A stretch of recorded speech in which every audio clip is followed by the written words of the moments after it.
My patient, XYZ, male, 27 years old, a taxi driver by occupation, address Dharavi, education up to 8th standard, date of admission 7 November 2020, came with the chief complaints: breathlessness since 6 months, palpitations since 2 months, and cough since 3 weeks. The patient was apparently alright 6 months back when he started developing breathlessness on climbing 3 flights of stairs, that is grade 2 dyspnea, grade 2 NYHA. It was exertional, insidious in onset, and has gradually progressed to breathlessness at rest since the past 1 week, that is grade 4 NYHA. Breathlessness increased on lying down since the past 10 days, orthopnea, that is orthopnea, which was relieved on upright position. It is associated with nighttime awakenings. Also, there was associated use of accessory muscles for breathing, no associated wheezing present. He also experienced intermittent palpitations since the past 2 months, which was insidious in onset, progressive, irregular in rhythm, and occurred on exertion, and it was relieved on taking rest. It is associated with sweating. It is not felt during sleep. He also had a repeated attack of cough over the past 3 weeks. Cough was associated with expectoration, which was non-foul, pink, frothy, non-blood tinged, and about 5 to 10 ml in quantity. It increased on lying down position, and there was no diurnal variation. So, do I proceed? Yeah, so your first symptom is dyspnea. So this patient is a young male who was normal before 6 months. That's what you say. And over the 6 months, his dyspnea has worsened. So what is your interpretation of this symptom, dyspnea? When a patient says dyspnea, So, it can be either a why does respiratory somebody cause, become breathless? Yeah. it can be either a Okay. respiratory cause, cardiovascular cause, or anemia. That is the third differential. Considering that he has palpitation. Those are the etiologies. Those are the etiologies of the disease. What is the mechanism? Why should somebody become breathless? So usually it is due to J receptor stimulation. That there is something called as Herring-Brewer reflex, which is activated. That Okay. causes so because of activation of Herring-Brewer reflex, the inspiration is not complete. It is halfway stopped in between. Okay. So So what do you that's the mean by reason. dyspnea? What does dyspnea mean? Breathlessness. He is aware of his Dyspnea. own Okay, unpleasant awareness of his own breath. If breathing. somebody is aware on his own breaths, when you do certain exercise, when you do an unaccustomed activity, you will also feel breathless. But that isn't, you would not consider it as unpleasant. So somebody Yes, who is considering the dyspnea as an unpleasant awareness of his own breath, that is what we call it as a significant dyspnea. And here you are saying a patient is becoming dyspnea on exertion. That means he's normal at rest in the beginning, and as he exerts, it becomes worsens. That's what you have told. It has progressed over the past 6 months to till the present state that you say it is grade patient has breathlessness at rest. Why did you decide to use NYHA as a grading system for this patient? So because palpitations in this case were irregular, so it cannot be a respiratory case. So what does palpitations irregular mean to you? So it can be it can be associated with either ventricular, multifocal atrial tachycardia or atrial fibrillation. So does it mean it is cardiac? Atrial fibrillation can be due to any cause. Multifocal atrial tachycardia, whatever, it could be any cause. So palpitation does not make you feel that it is cardiac. Palpitation, there are a large number of causes which are non-cardiac. So why did you, what made you grade this dyspnea as a cardiac dyspnea? Remember, NYHA grading is very clear, isn't it? Why is NYHA used for? NYHA is used only in cardiac cases. It's used only for cardiac cases, isn't it? You don't know. Yes, sir. Yes, sir. So in this case, dyspnea has occurred before cough, while in respiratory cases, usually cough occurs before dyspnea. So. Okay, the cough is not a predominant symptom, so you thought it would be cardiac. Okay, any other thing to say it is cardiac? After you finished your entire history and maybe when you did your examination, when you did your examination, you would have found in something relevant to the cardiac. So possibly you can consider it, but here you have PND, isn't it? You're Yes, saying sir. PND is there. PND is a very, very specific feature of heart disease, Cardiac. isn't it? It's very, very specific. There are only two symptoms which are specific for cardiac. One is PND, the other one is, which is the Orthopnea. other symptom, which is, no, orthopnea can occur in many conditions. PND is specific for the heart. What's the other symptom which is very specific for heart? It cannot occur in any other condition.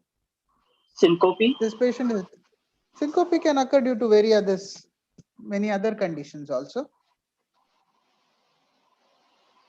The other symptom which is very specific for the heart is angina. So these are the only two symptoms which are specific for heart. So if a patient says he has angina, you know what is angina? What does it mean, angina? So it is just pain due to ischemic heart disease Okay, not only ischemic heart on disease, there could exertion. be other causes also. Yeah, it comes on exertion, relieves on rest. So that is a very specific symptom for cardia. So there are only two symptoms which are specific for cardia. One is PND, one is angina. So if any one of these symptoms is there in a patient, then you can say this patient could be having a cardiac disease. NYH has to is a very specific grading which has to be used only in patients with cardiac disease. What is NYHA grade 1? So any What NYHA is grade NYHA 1 grade 1? when breathlessness occurs at less than usual activities, accustomed activities, less Less than than accustomed usual activities. activities. Is that Accustomed how activities. NYHA is graded? NYHA? What's NYHA grade 1? Uh, hello, hello. NYHA grade 1, how is it So described as? any Hello, you can't hear breathlessness me? occurring. Uh, so there is a little. Hello. Yeah, yeah. Are you not able to hear me? NYHA. So I can hear you now. Yeah, tell me. NYHA grade 1 is when breathlessness occurs at more than accustomed activity. NYHA grade Hmm. 2 is when it occurs at accustomed activity. NYHA grade Hmm. 3 is when it occurs less than accustomed activity, and NYHA grade 4 is when it occurs at rest. Okay, so NYHA grade 1 is like for anybody it can be there. When you do unaccustomed activity brings about a symptom. That can happen with anybody, not necessary to be in a cardiac patient. Anybody who does an exertional activity which is more than normal will get breathless. That does not mean he's NYHA grade 1. It is very important you understanding that NYHA is only used if the patient has cardiac disease only. Okay, so NYHA is a system to be applied only once you are very sure that the cardiac disease is there. Otherwise, you cannot use NYHA. MRC can be used for any breathlessness, but NYHA is only used if the patient already has a cardiac disease. Okay, so no Yes. limitation of activity is grade 1. There is no limitation of activity. The word for NYHA is limitation of activity, not about unaccustomed. All those things are there, but the word that you have to use when you describe NYHA is limitation of activity. No limitation, mild, moderate, and severe limitation of activity. So if you put NYHA for the entire population, everybody is no limitation of activity. So everybody is grade 1 NYHA, correct? If you use the Yes, sir. grading. So it is very important that you have to understand that NYHA grade 1 is only in patients. All patients of heart disease only are graded by NYHA. So supposedly a patient is hypertensive, supposedly a patient has some heart disease and has no limitation of activity, that becomes grade 1. Okay, so there is nothing like starting from grade 1, grade 2, grade 3 in NYHA. Patient with grade 1 will not have any symptom at all. As you have written here, grade 2 is the starting of NYHA. When the patient says there is symptom, there is exertional dyspnea that's happening, that means there is mild limitation of activity or moderate limitation of activity. It always starts from grade 2 onwards only when you symptom. And Yes. NYHA is also very important for when you give your diagnosis, you want to know the functional status of the patient. So patient with heart disease, what is his functional status? That is being measured by NYHA. So that is what you have to remember.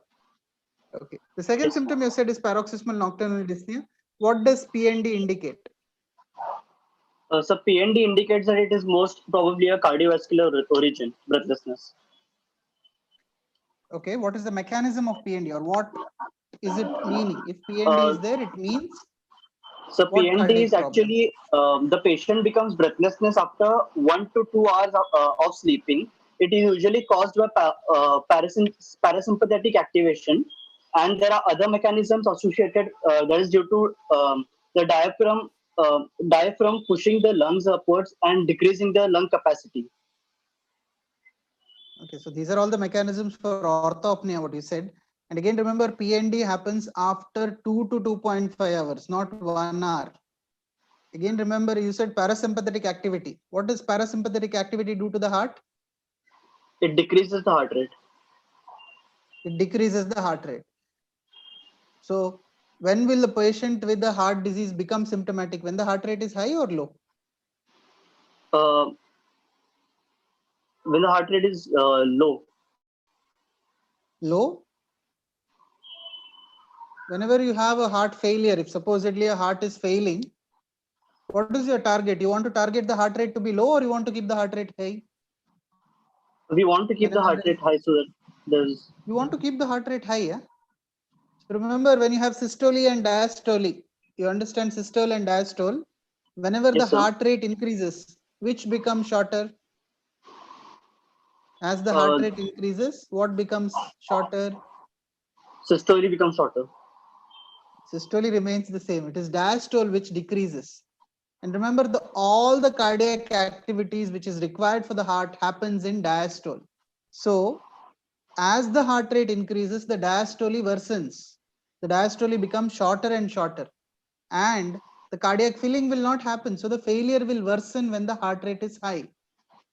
So when a heart rate, patient with heart failure, if the heart rate is lower, he is less symptomatic than a patient who has a heart rate higher. You understood? Yes, sir.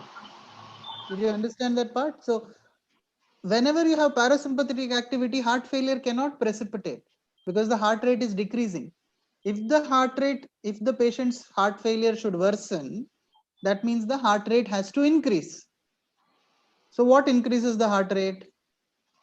Not parasympathetic, na? What happens Yes, sir. after 2.5 hours after sleep? 2 to 2.5 hours after sleep, what happens? Normal sleep. The sympathetic Sympathetic activity. activities. Yeah. REM comes, isn't it? The first cycle of REM comes. When the first cycle of REM would start around maybe 1 hour 45 minutes after going into sleep, and that's where the sympathetic activity increases. Now supposedly the sympathetic activity increases, what will happen to the heart? The heart rate will increase. It is like doing exercise during sleep. If a patient with heart failure does exercise, what will happen? The Because exertion dyspnea. supposedly they will become breathless because the heart failure will worsen, isn't it? The pumping capacity will worsen and the fluid will go back to the lung. So the sympathetic activity which increases during REM sleep is the one which precipitates heart failure, and that is the one which causes PND. So very important, you have to remember, PND is nocturnal. Why does PND not occur in the day? So it's usually because during when the person sleeps. Patients, I mean, people will sleep in the day also, na? So many of our students sleep during class. Nicely, they'll sleep in the day also. Why do you not get PND in the day? Or do you So get I'm not PND in the sure. day? So I'm not sure. Very important. Daytime sleep and nighttime sleep, what is the difference? Do you get nightmares, night terrors in the daydreams when you sleep in the day? You don't get, isn't it? REM sleep Yes, is not there during the day. REM sleep is specific for nighttime sleeping. Okay? The nighttime sleep, whenever it happens, that is when the REM comes. That is why PND occurs only during the night. Supposedly you get one episode of PND. What happens? What does the patient do if he becomes breathless? How is it relieved? so he usually goes out towards the window in order Okay. to get more air. What will happen that time when he gets up and goes? What changes will happen? He'll start breathing Uh, deep, isn't it? He'll yes, start he'll breathing start deep. breathing deep. Yeah, So what will happen to the heart rate? Heart rate will decrease. And when he stands up, what will happen to the venous return? venous return All the fluid will decreases. go to the legs, isn't it? So he'll be Yes, the fluid overload which is there on the lungs will decrease. Will the patient be able to sleep back? Not for a few time. After that, he might be able to. No, once the symptom is relieved after 20 minutes or something, when he stands, or 30 minutes he stands, will he be able to come back and sleep? No, again the same dyspnea will precipitate after 2 hours. So, okay. How many times? I mean, if you wake up during the sleep, once you wake up once due to REM phenomena, supposedly you get a nightmare. Have you experienced nightmares anytime? no, sir. Never, huh? After you watch No, some sir. horror movie and all, you didn't wake up in the night all of a sudden? No, sir. No, huh? So once you wake up from an REM sleep, generally you do not get REM again. Your sleep becomes NREM only. So generally, PND has only one episode per night. So the patient cannot go back to sleep again fully and then again get a PND. That's not PND. PND is only one episode. After that, the patient wakes up and becomes better. He goes back to sleep, but his sleep will be only NREM. Okay, there will be no REM episode coming back. So it's not mean after 2.5 hours again he'll get up. So that does not happen. If that happens, it is something else. There are other mimics of PND, the other things which can make the patient wake up with the breathlessness, sweating. What can make him wake up after 2.5 hours sleep? Differential diagnosis for PND. Sir, any psychiatric causes like night Psychiatric terrors? causes? Night terror is not a psychiatric disease. It's a absolute disease itself. Okay, so night terrors, REM phenomena. Okay, nightmares, night terrors. Anxiety. Anxiety, why will be in the sleep? They will not be in the sleep, na? Common thing. Which else? Patient becomes breathless at night. Sleep apnea can be one of the reasons. Sleep apnea, very important. Sleep apnea because the patient becomes obese and then after some time he'll become snoring and then apnea becomes, correct? And asthma can be one Asthma, more isn't reason. it? Asthma, very, very common. So when will asthma patient becomes more breathless? What time of the? Usually in the early morning and usually in the early mornings. Usually in the early mornings, around 4 o'clock or something, they become breathless. Again, the patient becomes very severely breathless. He'll have some cough. So how do you differentiate whether it's an asthma or a PND? So asthma will be having the cough will be with more sputum. That may be there. That's agreed. So any other way to And there will be differentiate? typical wheezing sound which Wheezing can appears. occur with PND also. When there is fluid in the lung, in pulmonary edema, you can have wheezing. Wheezing can be there in both. Very important whether a patient with asthma, once he gets an episode, will it relieve on its own? No, sir, with the bronchodilator. Yeah, that's very important. He has to take the medication. Patient with asthma will not be able to go back to sleep unless he takes the bronchodilator inhaler. He has to take, only then it will reduce. Whereas in PND, that does not happen. You don't require medications. It will relieve on its own and the patient will be able to go back to sleep. So asthma, unless the patient takes the bronchodilator medication, it's not going to clear. So that's one important differential diagnosis. Yeah. Any other differential diagnosis? DD for PND. You said obstructive sleep apnea, you said asthma, you said night terrors. Yes. Any other thing which can make the patient wake up? So nocturnal angina. Angina will come with only pain. Okay. They may not have breathlessness as such. We are saying where the patient becomes like wakes up with breathlessness. Nocturnal angina can be seen in some conditions like severe AR and all, but that's angina. There's chest pain, not dyspnea. Any other thing, they come with tightness of chest and then they wake up. Something coming from bottom, something coming from top when somebody goes to sleep. So I'm not sure. If somebody is obese and all, what are they associated with? What GIT problems they can have? Which GERD. GERD, very, very common disease. Very, very common disease. So what will happen when the patient goes to sleep? The sphincter would relax a little. Epigastric pain due to they will have reflux of the acid content coming up. So they become tightness, they'll feel, they'll wake up. Anything coming from top, like GRD is coming from bottom. Postnasal, postnasal drip. Somebody has a chronic sinusitis or something like that. When he goes to sleep, what happens? All the secretions will go downwards, and that will cause irritation of the lower respiratory tract, and the patient can get cough out of that. So these are the important differential diagnosis of PND. So everything which the patient wakes up at night does not mean it is PND. It's very important that you have to differentiate. So PND, if it is there, it's a very specific symptom of cardiac. What problem in the heart you said? Left heart. Left what? Left heart? Left ventricular. Left ventricular what? What problem? What's happening? Failure. Okay, so it's left ventricular failure or left heart failure? Left-sided heart failure. Not left ventricle? Not always. What else is there in the left side other than ventricle? Left atrium. Left atrium. So very important. Remember, PND is a symptom of left heart failure. It could be a feature of left ventricular failure very often. Also, it could be a feature of left atrial failure. Remember, in conditions like mitral stenosis, etc., left ventricle is totally normal. It's only the left atrium problem. In such conditions, also you get PND. So PND is a feature of left heart failure, both left ventricular and left atrial failure. Now, there is a patient who has PND.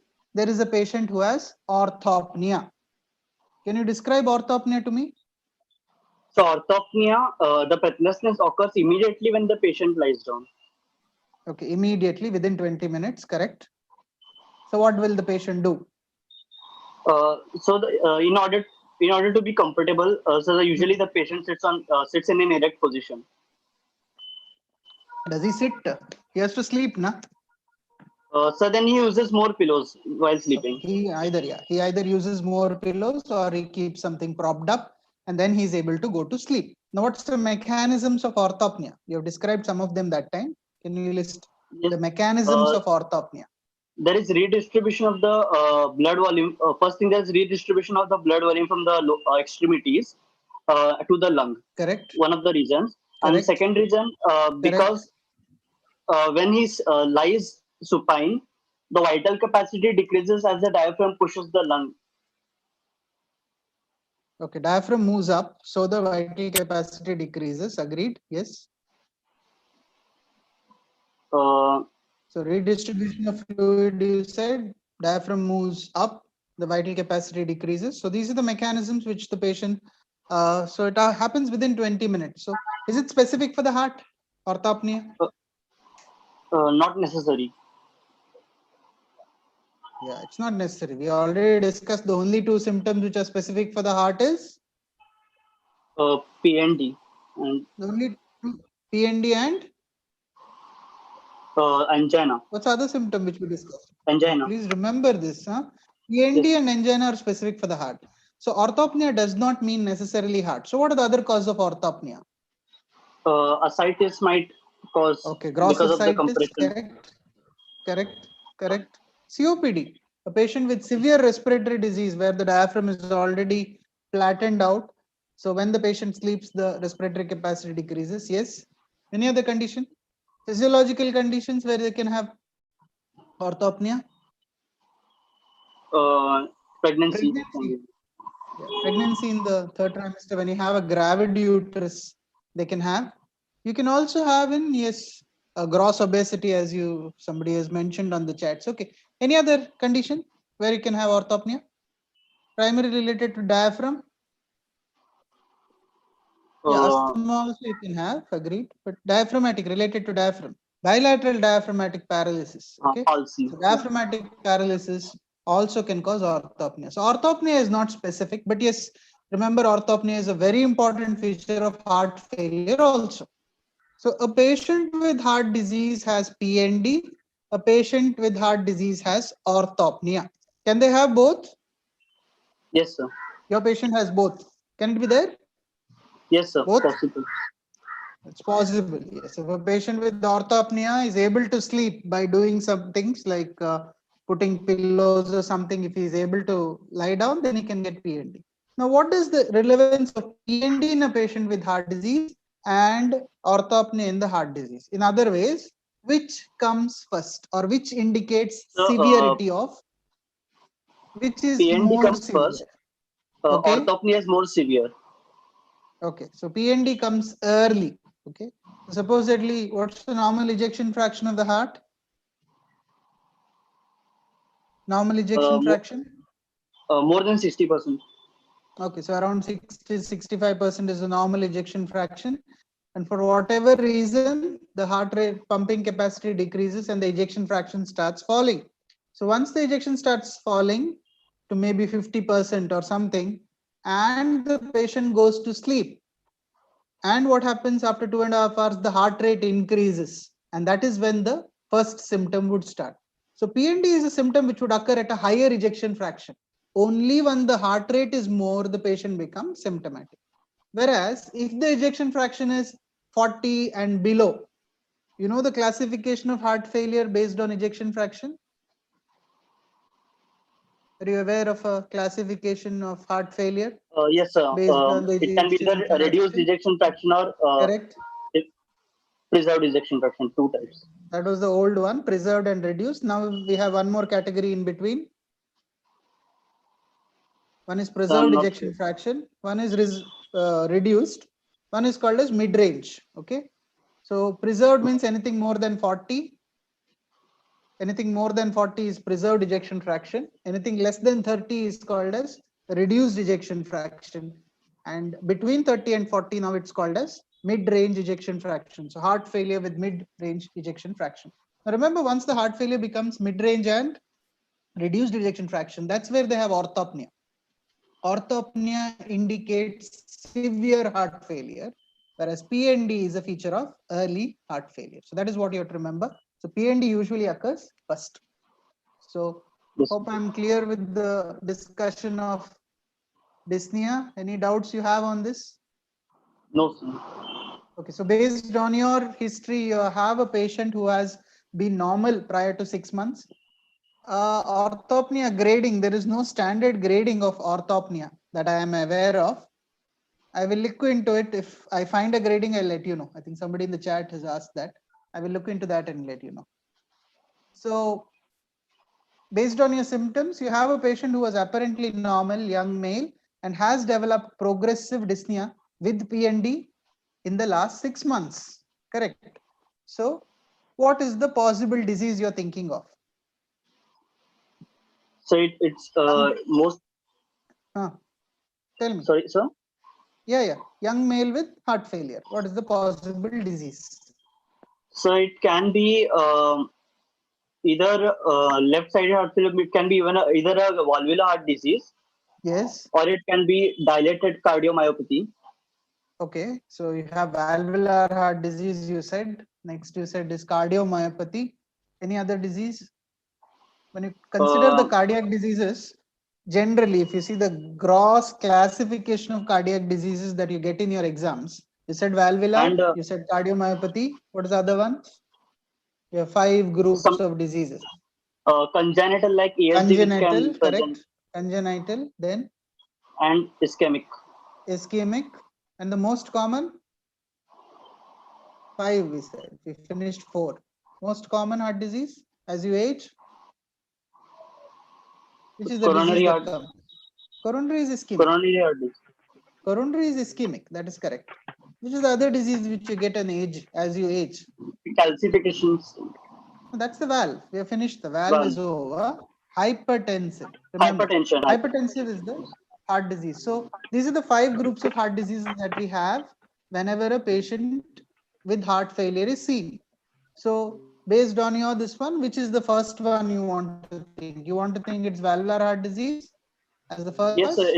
As is not that old. Okay. Why not as is ischemic? below 30. Yeah, why not ischemic? Yeah, age. So Age is not so fitting into usually more. ischemic, correct? Yes, sir. Correct, agreed. Why not hypertensive heart disease? So because I asked for the history, and even actually hypertension So you doesn't should occur have that a, commonly. okay. Usual age group of hypertension is 30 to 50 years of age. So this fellow is little younger here, and he should have a And chronic hypertension. So that's not there. Okay. yes, sir. Yeah, so it's so those two are out. What about congenital heart disease? Can it be congenital heart So disease? it can be possible. ASD can present. Usually it presents after 4th decade, Which but ventricle is which ventricle is affected in your patient?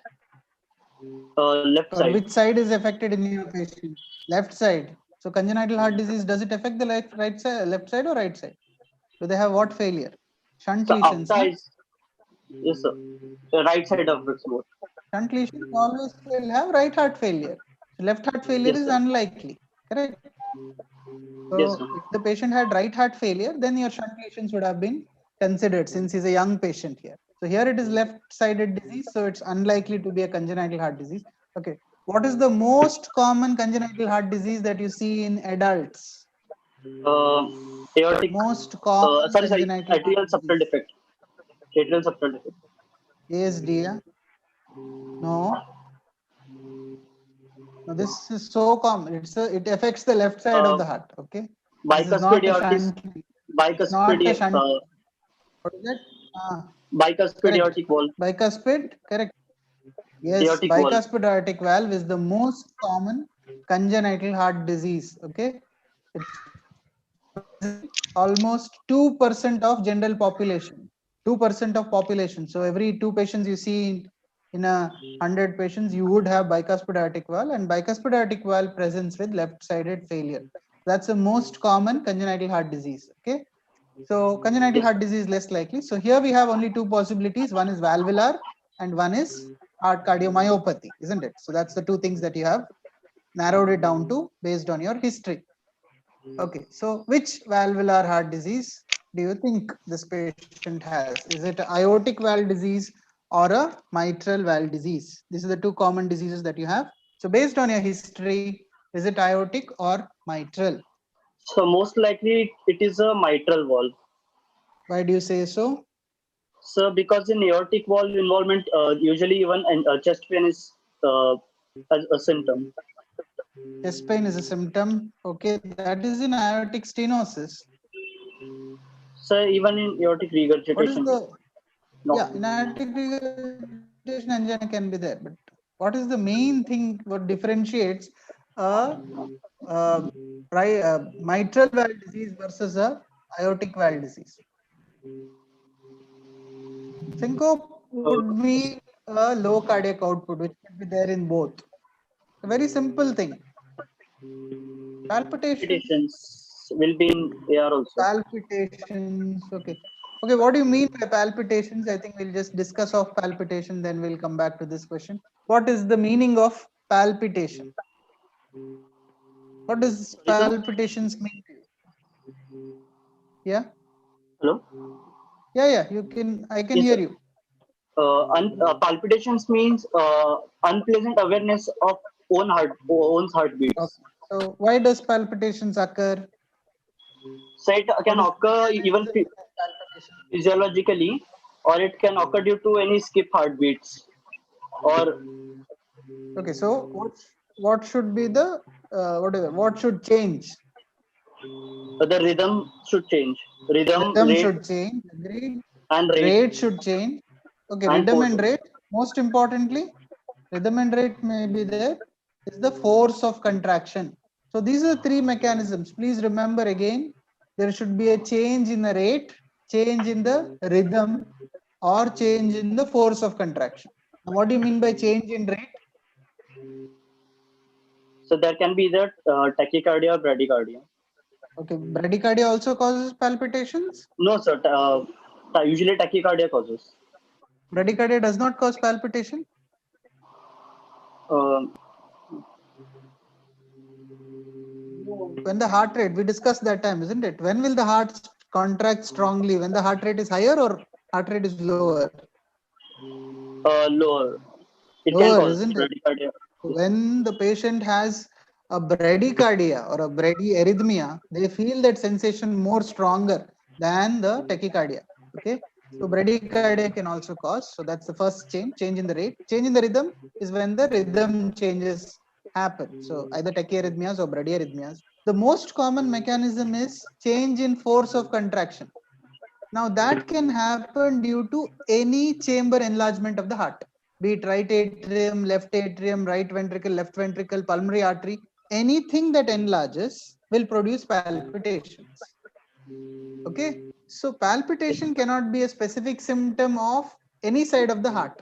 And again, it is not a specific symptom of heart also, because we have many causes of palpitations which are other than cardiac. Can you tell me some non-cardiac causes of palpitations? So in physiologically, it can occur in case of pregnancy. It Palpitation, can palpitation yes, sir. physiological. Okay, heart rate increase you want to tell. Okay, It can also any occur other in anemia. important It can occur causes? in, sorry, sir.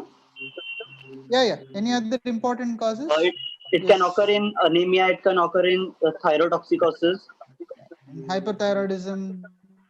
Yeah, drugs, various drugs are there. Anxiety You and have drugs. alcohol. Yes.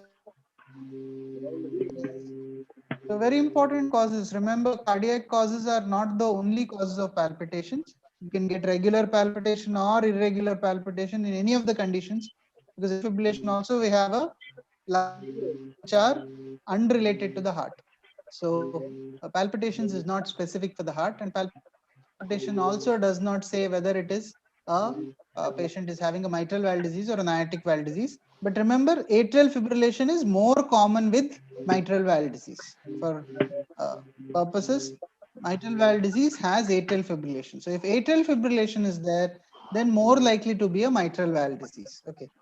So your patient has some irregular intermittent palpitations as you have described. So possibly there is atrial fibrillation. So if it is cardiac related, it's more likely to be a mitral valve disease. What is strongly against a mitral valve disease in your patient? What is so much against mitral valve disease? Uh, Anything strongly against mitral valve disease? Remember, mitral valve disease has a very long symptom history. I think in yes. the last session we discussed once, when we have discussed dyspnea, exertional dyspnea, the two mechanisms of exertional dyspnea which we discussed. One mechanism is left ventricular dysfunction.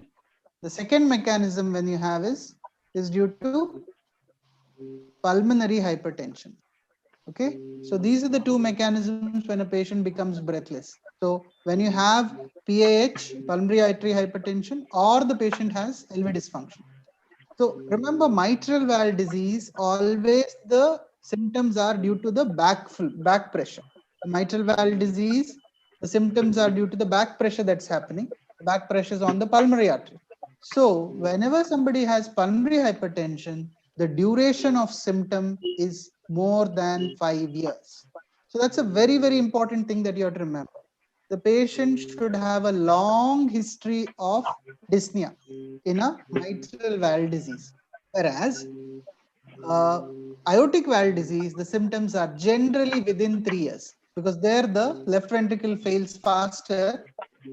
So the symptom duration is less than 5 years, usually 3 years and lesser. So if you have a very short history, like in your patient that's been happening here, that means the patient is having LV dysfunction or left ventricular failure that's been happening so rapidly. And if you want to consider a valvular heart disease, it's more likely to be an aortic valvular heart disease rather than a mitral valvular heart disease based on your symptoms. This is the Okay, sir. standard rule. Mitral valve disease has a very long history, be it MS or MR. MR will have a much longer than MS history. So usually, if you say rheumatic heart disease affecting mitral valve, the symptoms would start around the age of 28, and their heart failure will only occur at 40, 45. So that is a long history that they have of dyspnea for 10 years, and then only then the heart fails. So you should be aware of something like long history of mitral valve disease. Remember, your rheumatic heart disease most often affects the mitral valve there. And what happens? What is the age group where rheumatic heart disease starts? Which age group do you get? So acute Rheumatic rheumatic fever fever. usually Acute rheumatic rheumatic fever. fever usually affects 5 to 15 years of age, and rheumatic Rheumatic heart fever occurs. disease Yeah, around. Rheumatic heart disease, it can start after 2 years or 20 years before after an episode of ARF. So acute rheumatic fever happens usually between 5 to 15 years of age. And the mitral valve, what happens to the mitral valve in case of acute rheumatic fever? Sir, there can be a residual lesion. Usually, it is in case of ARF, mitral regurgitation occurs, Okay, but so there there can be is a a residual lesion, inflammation. There is an inflammation. inflammation of the mitral valve, what we call it as valvulitis. So now Yes. mitral valve, valvulitis has occurred, there is an inflammation and there is regurgitation that happens in acute rheumatic fever. Now what's the valve surface area of the mitral valve?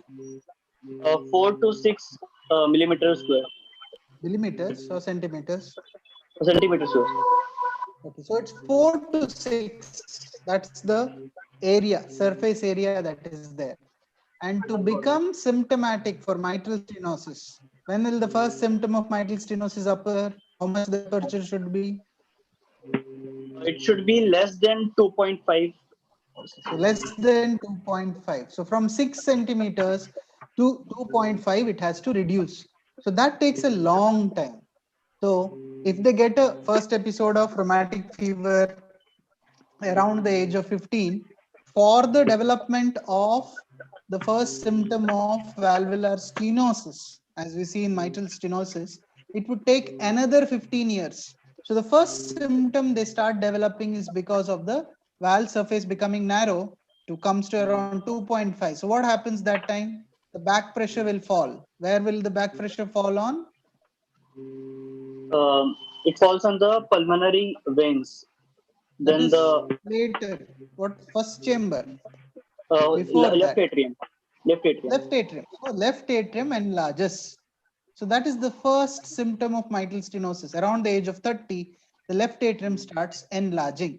So normal left atrium is around 3.9 to 4 centimeters square. Left atrium starts enlarging. Now, this left atrium enlargement, what are the symptoms it can produce? When the atria It, enlarges, what symptoms will come?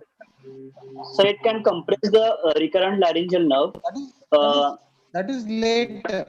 First symptom when it is just enlarged. Palpitations.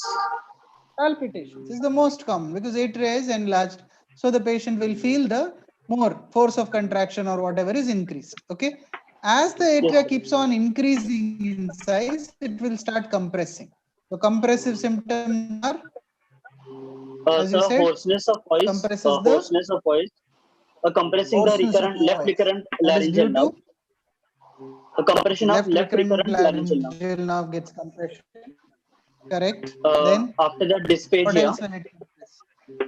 Dysphagia because of compression of the Compression of the compression of the esophagus. Esophagus. esophagus. Yes. What else can it compress? It can compress the trachea. Trachea is little up. No? Trachea is much higher. It can compress What's the it? lung, lower lobe of lung. It compresses the lower lobe bronchus, not the lung. It compresses the lower lobe bronchus. And so what will happen? If the bronchus gets compressed, what will Bronchiectasis. happen? Bronchiectasis is long standing. Acutely, it can produce collapse or It can cause consolidation. collapse. So, acutely, it can produce that. Okay. So, a big atria. So, normal atria is 4 centimeters. When it becomes anything more than 5.5 centimeters, it causes the compressive symptoms. Okay. But atrial size of 4.1 centimeter onwards, the patient develops atrial fibrillation. So please remember from 4 to 4.1 centimeter, just 1 centimeter increase, the patient starts developing atrial fibrillation. The compressive symptoms occur much later when the size is more than 5.5. So the first chamber to get affected with rheumatic mitral stenosis is left atrium. And as you said, the pressure from the left atrium gets directly transmitted to the, where will it go back? Pulmonary veins. Pulmonary Pulmonary veins. veins. So pulmonary veins. So what will happen? What is the symptom they develop when the pulmonary veins pressure goes back or the fluid goes back into the pulmonary veins? What will happen? Pulmonary veins. Breathlessness. It, Yeah. pulmonary edema. Pulmonary edema it Pulmonary edema. causes. So Correct. pulmonary breathlessness. edema. So the natural history of mitral stenosis, a patient would get these episodes. They get this episodic severe dyspnea of PND they develop due to this pulmonary edema, due to this transient. Once the fluid comes out of the pulmonary vessels, what will happen to the pressure in the left atria? It decreases. It decreases. So the episode will relieve on its own. The patient will have certain episodes, what we call it as winter bronchitis. That's a classical symptom they come with initially. They get this episodic severe breathlessness, which is associated with cough. Sometimes hemoptysis may happen, and that gets relieved because the pressure gets relieved. Now, this episodes, each episode of winter bronchitis or the fluid that is going to come out of the veins and capillaries, what does it result in? When the blood is coming out of the capillaries and the veins, what will it cause there locally? The patient will have Locally, it can cause edema, interstitial edema. edema is acutely it produces edema. So what is the effect after that? Edema is resolved, Cough, hemoptysis will cough, occur, patient becomes cough, edema occurs. What is the sequelae that can happen? Blood out coming up there can result rupture in of the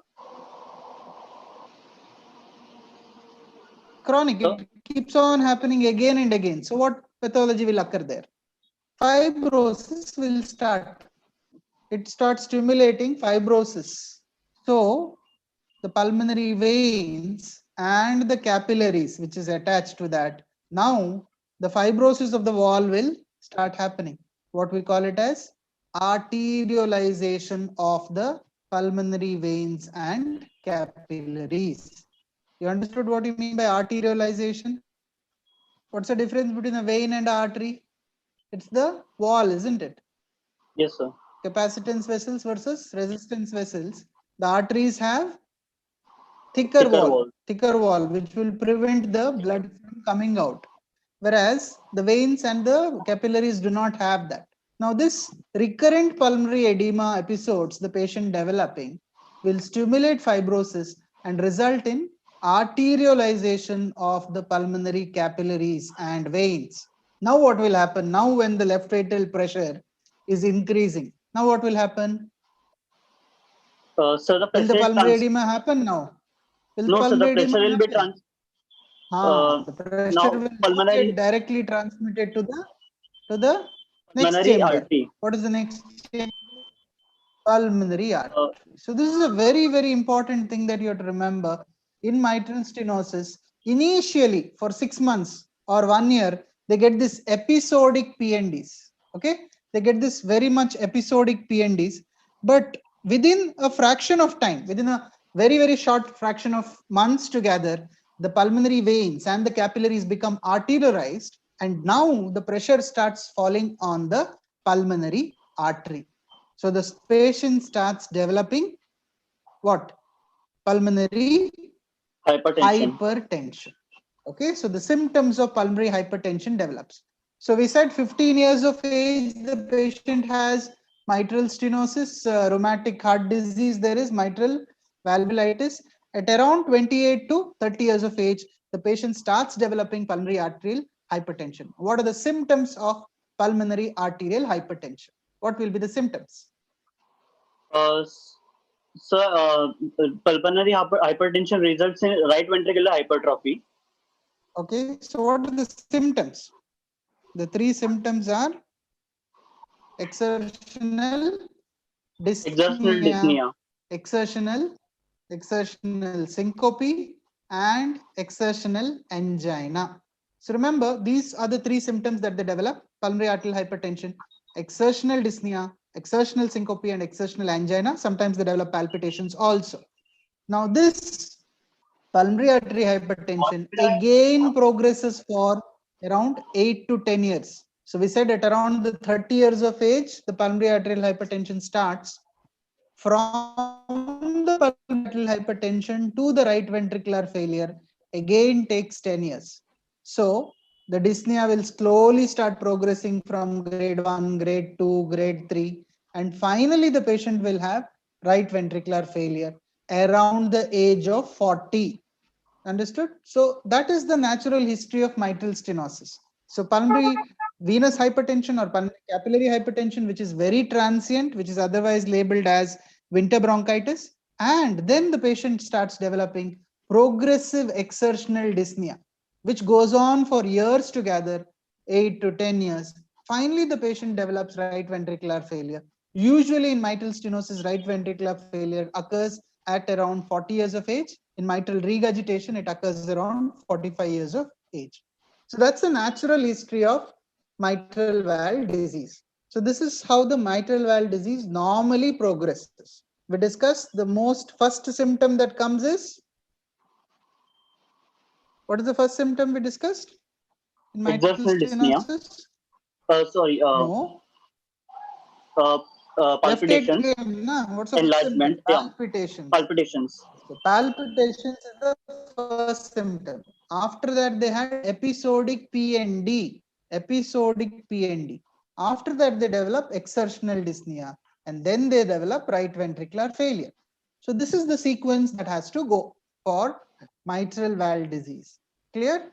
So that is how the Yes. symptoms of mitral valve disease should occur naturally. This is the natural history of mitral stenosis, which the disease knows, because the disease has to follow that. The patient also knows, because the patient suffers from that. Are you able to hear me? Yes, sir. Hello? Yes, sir. Yes, sir. Yeah. So the natural history is known to the patient also. Unfortunately, sometimes when we ask questions, it becomes a little hodgepodge, and we misinterpret the history. Most of us do not know this natural history of the disease. That is where we end up making one above the other, and that's how the diagnosis goes a little haywire. So mitral valve disease, please remember, has a long history. If you have a short history, it is aortic valve disease. Clear? That's the first thing that you have Yes, to sir. remember. Now, can you have acute mitral valve diseases? Now, supposedly you say, okay, no, this is mitral valve disease, but the history is very short, 6 months. So it's an Yes. acute disease, isn't it?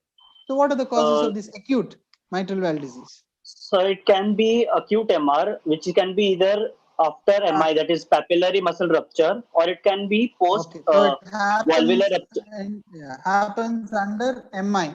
So patient will Yes, be sir. in the ICU.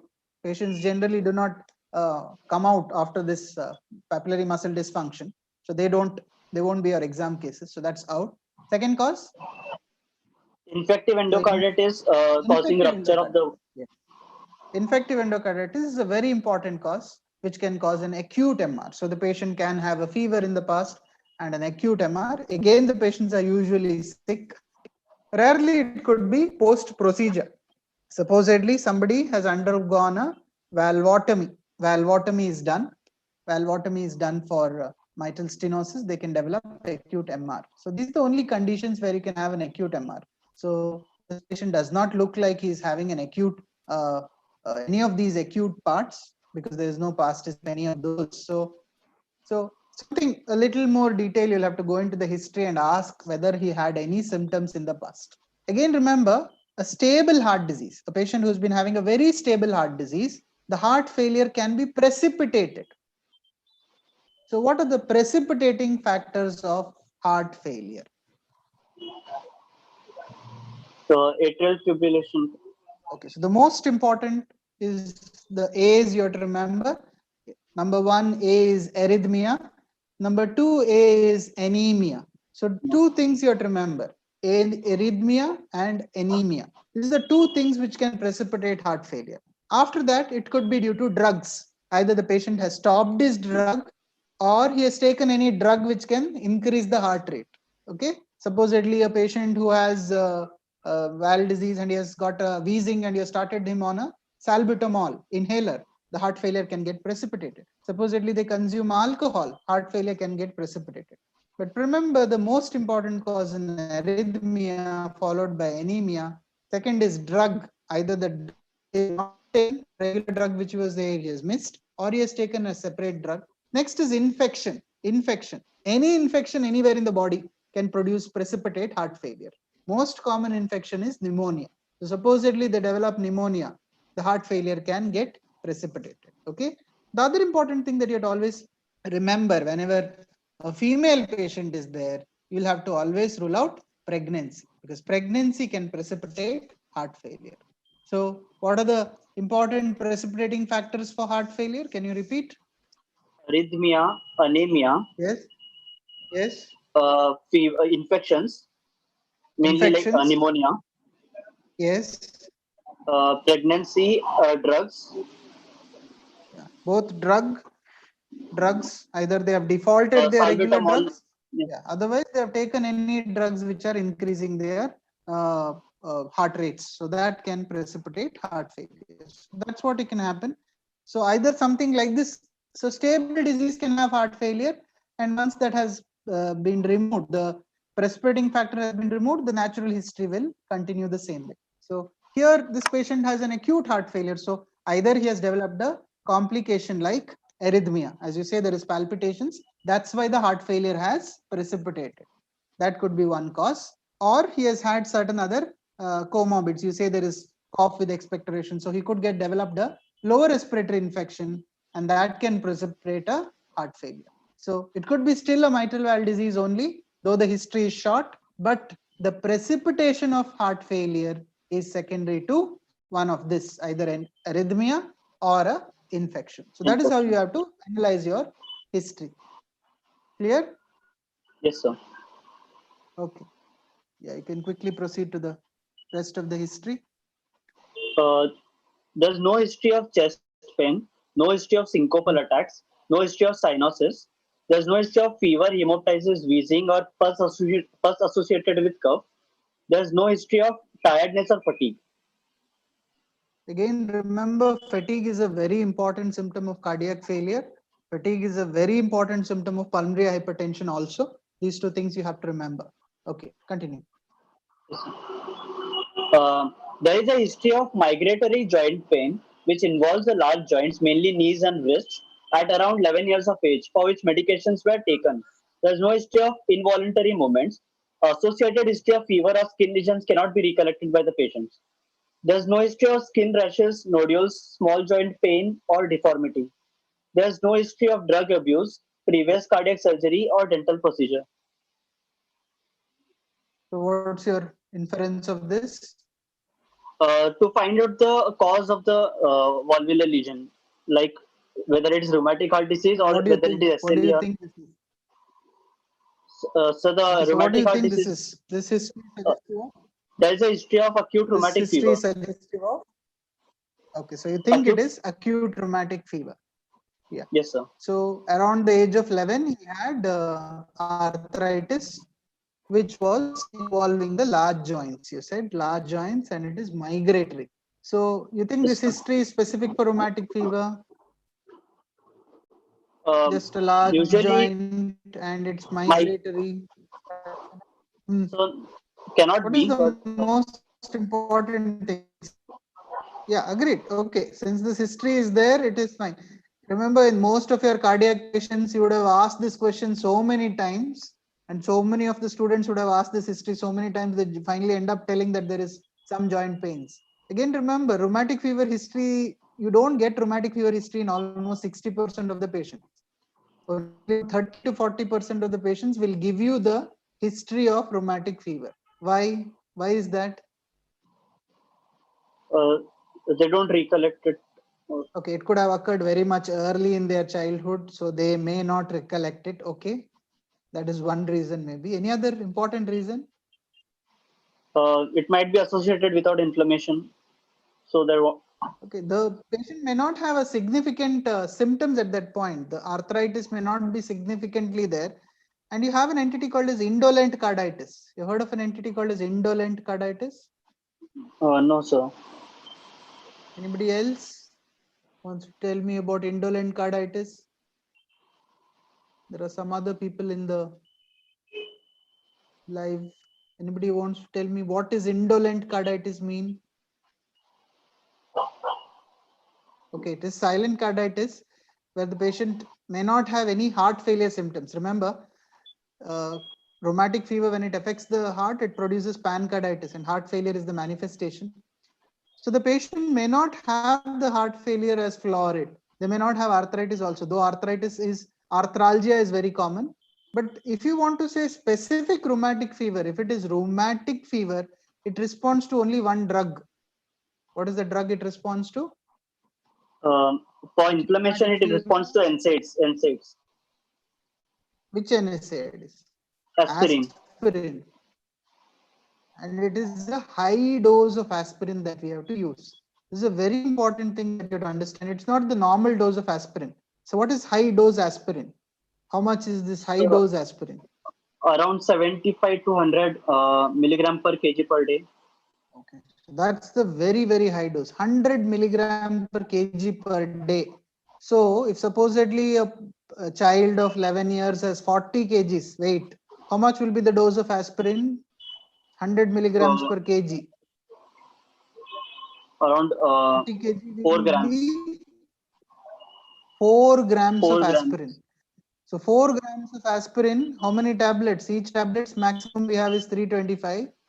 How many tablets per day? Oh, that's too much. How many? Round Uh, about 10. Around 10.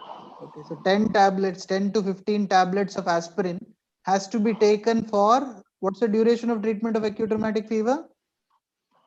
So 6 weeks. Around 6 6 weeks. weeks. 6 weeks. So 10 to 15 tablets of aspirin to be taken for 6 weeks. Do you think anybody would forget this history? If No, somebody sir. has taken this, will they ever forget this for their life? Usually no. No, sir. Usually no, they would not.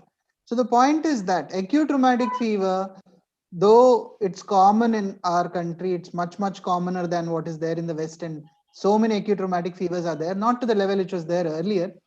The classical history of rheumatic fever is not there in most of them, and many patients will not even, as you said, indolent carditis is there, and they may not have these manifestations also. So to get that actual history of rheumatic fever is not there in most of the patients. Okay, so that's why the Yes. revised Jones criteria has removed the symptoms. Mainly now they say even an echocardiographic evidence of valvular damage is sufficient to call the patient has rheumatic fever or rheumatic heart disease. They don't go into the symptoms. But yes, we should know the symptoms about rheumatic fever. And again, remember, you just need not have a rheumatic fever history. Almost 60% of patients will not give you the history of rheumatic fever. But yes, if your patient has told that there is a large joints and it was migratory and all those things, but more important, if he has remembered that much, he should have definitely remembered the what? Uh, the Dose of. few. You should have remembered the Sorry. dose of aspirin. You would have remembered that he has taken Okay. aspirin for so long. So that has to be clarified. So when we say if you get that history of aspirin intake significant amount, then definitely. Okay. So rheumatic heart disease is possible. By far, that's the commonest cause for most of your valvular heart disease, especially the mitral valve disease, is rheumatic. Okay, proceed. Uh, there's no history of hoarseness of voice. There's no history of dysphagia. There's no history of edema of feet, abdominal distension, pain in the right hypochondrium, anorexia or nausea or vomiting. There's no history of petechial hemorrhages, painful fingertips or nodules on the fingertips. There's no history of embolic episodes such as hematuria, limb claudication, acute chest pain, or hemiparesis. Okay. So these are the histories you've asked for the complications. Okay, fine. Yes, sir. Yeah.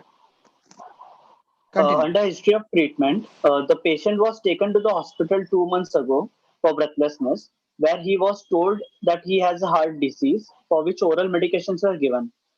There was symptomatic improvement initially, but later on it progressed to the current state. Regarding previous treatment, that is at 11 years of age, there was a history of monthly injections given to the Okay. patient after the episode of migratory joint pain, Okay, which that's was a very discontinued. yeah, that's a very significant history. If the patient has been diagnosed at the age of 11 years with the heart disease and is been advised monthly injection, so that's a very significant history for rheumatic fever, penicillin injections. Yes. Yes, sir. There's no Again, history of hypertension. again in the treatment history, you should can get a little more details about the drugs. Okay, based Okay, on sir. what histories can you get in the drugs? Based on that, you can tell what drugs the patient is on. Yes, oral medication usually they give furosemide Yeah. So how do you make out that? for relief. So what will the patient tell you? They may tell you the name of the Uh, drug, but otherwise, what will so furosemide do? say symptomatic improvement. So what will happen after they take the furosemide? Dyspnea will reduce. So there will be Patient increased will have urine output. urine output. So the Urine patient output. will have urine output, his edema will decrease, and his weight will decrease. So if such things happen, then you know possibly a patient is on diuretic. Okay. Any other drug commonly they are on? Uh, Digoxin given Yes, 5 days a digoxin. week. 5 days a week. So if somebody is taking digoxin, they are taking it 5 days a week. So that's a very important history. Yes. Any other common drug? If they are on Again, warfarin, how do you make out whether they are in warfarin?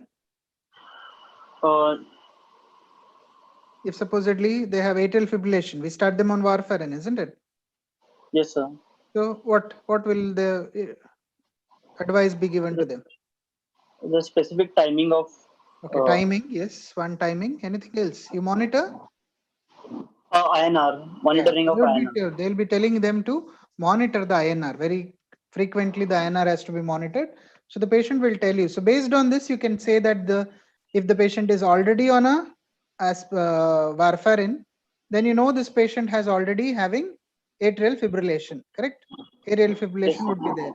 So you know this patient has already developed certain complications.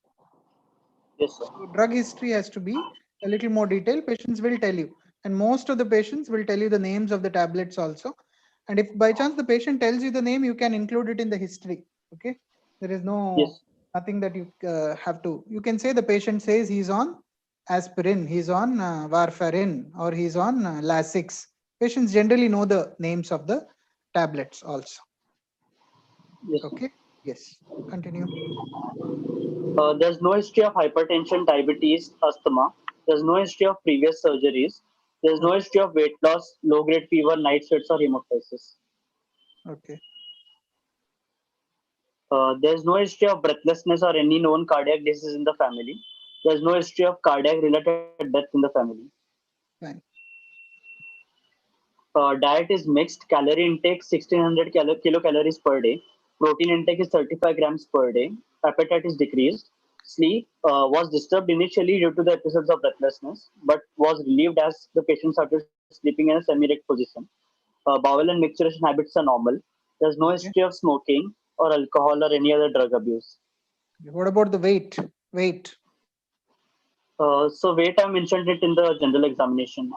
No, that's what. History wise, what do you want to ask about the weight? Whether it has decreased Decreased, increased or weight? increased. What will it suggest if the weight has increased? Edema. Edema. So that's a very important feature. So if the patient says his weight has increased, that means there could be a heart failure that's there. Heart And after failure. starting treatment, so that also you'll have to tell. That's also an indirect evidence that the weight has increased, or the doctor has told him to monitor his weight. Once the patient is on diuretics, you generally tell them to have a monitoring of Monitor their the weight.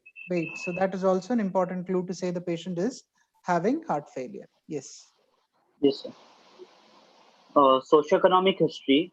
He lives in a pakka house. 4 members live in the family. One room and one window present. Income is 7,000 rupees per month. Modified BG Prasad classification is social class 2.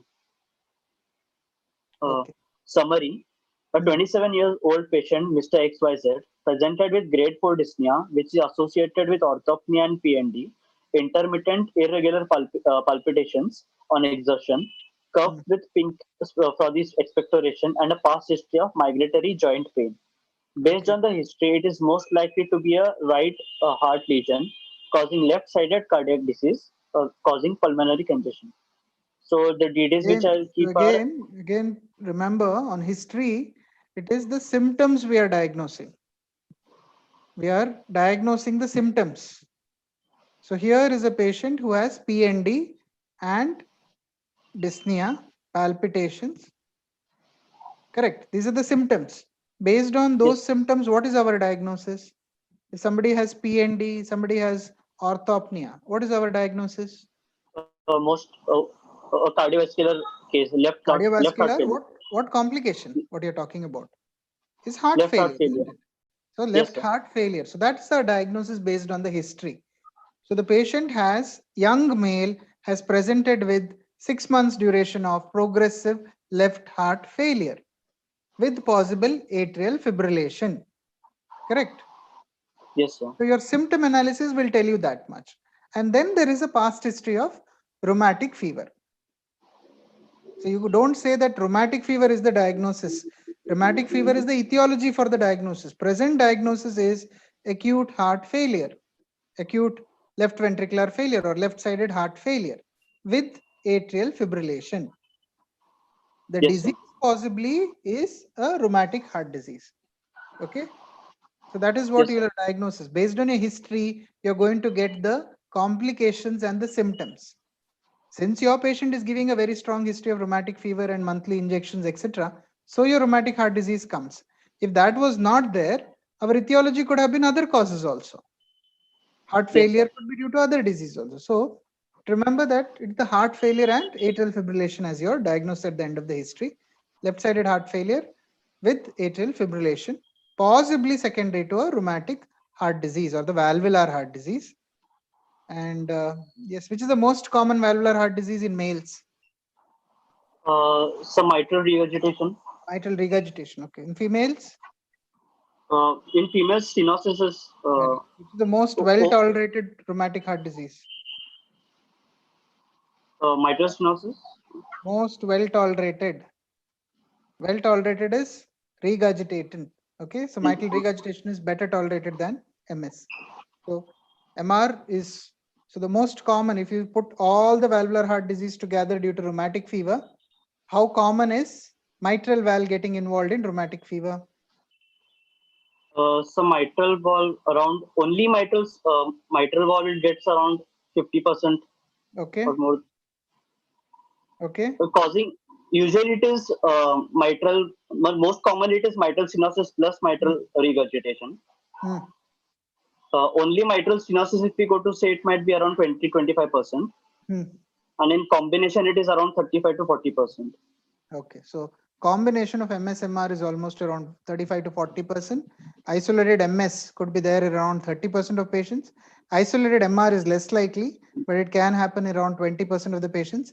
And associated with the aortic valve disease, you can see if you put MS, MR, MS-MR, as well as mitral with the associated aortic valve disease, the percentage is nearly 75 to 80%. So mitral valve is by far the most common heart disease that is involved with the rheumatic heart disease based on percentages. Okay. Yes, sir. Okay. Why aortic regurgitation? So because even aortic regurgitation can have the symptoms of left heart failure. So and it can be involved in case of So your MS will rheumatic heart go off. disease. No, if you're saying left heart failure, MS goes off. Only MR and AR will remain finally. Okay. Fine. Okay. Proceed. So the other probable differentials I can keep as infective endocarditis or dilated cardiomyopathy. Okay. This is for the heart failure. Okay. Heart failure. Yes. Okay. Infective endocarditis would have had fever and all. Dilated cardiomyopathy. What's the most common cause of dilated cardiomyopathy? So the most common cause can be the genetic causes. No, not the genetic. Acquired. Acquired, say infective myocarditis. Ischemic is the most common, followed by alcohol. Okay. Okay. So ischemic is the most common, followed by alcohol. So in this age, this patient doesn't consume alcohol, so it's fine. Okay, proceed. I think we have already 7:15. Quickly, you tell me. Yes. General examination. The patient was examined with due consent in a well-lit room and was well-oriented to time, place, and person. Attitude. The patient is sitting on the bed, semi-erect position. Patient is averagely built. Weight is 60 kgs. Height is 171 centimeters. BMI is 20.7. Temperature febrile. Pulse is 106 per minute. Regular in rhythm. Normal force. Adequate volume. Equal on both sides. Taken in the right radial artery in sitting position. There is no radioradial delay or radiofemoral delay. Peripheral pulses are well felt. Respiratory rate is 18 per minute, which is abdominothoracic. JVP is not raised. Okay. Blood pressure? Blood pressure in the right upper limb, it is 118 by 76. Same in the left upper limb. Right lower limb is 130 by 76 and same in the left lower limb. Why is the lower limb blood no pressure higher? So because of gravitational effect. Gravity, yeah? Patient is standing or supine? He's supine. Then where is gravity? Is it normally high? Yes, Why is it normally high? How much is it high normally? Not more than 10. Not more than 10. But why is it? Why is it high? So it is in the direct continuation with the aorta. But is it actually that high? Is it actually different from the upper limb? Yes, at least systolic is around. It is not actually different. It is something called as a sphygmomanometric artifact. Remember this word. The sphygmomanometer which we use for checking the lower limb blood pressure is the same which we are using for the upper limb, isn't it? The same BP apparatus which you use. And the muscle mass that is there in the lower limb and the size that is needed, that length which has to be proper. So that is what is not there. So it is actually the blood pressure is not so much different. It is actually the same upper limb and lower limb.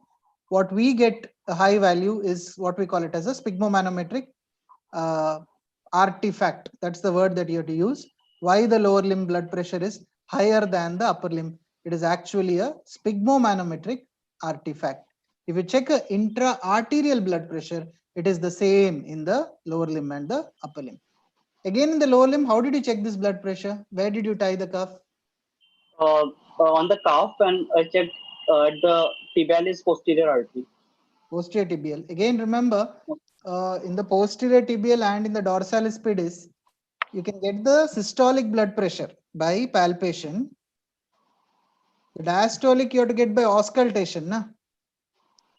Auscultation is little difficult in the posterior tibial and dorsalis pedis.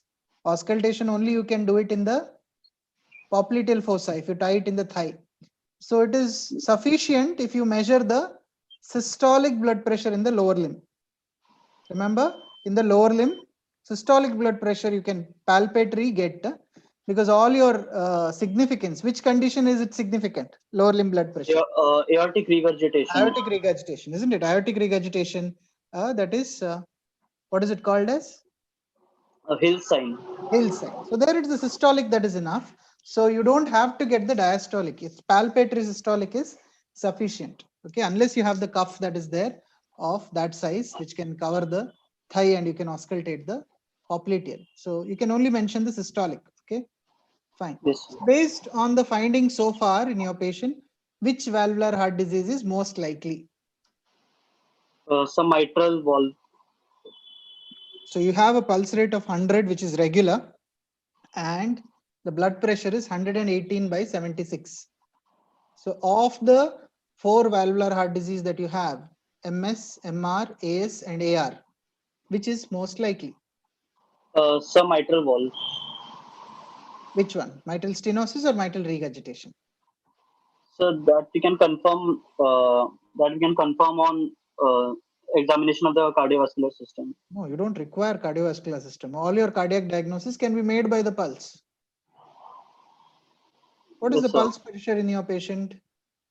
How much is your pulse pressure? 118 by 76, na?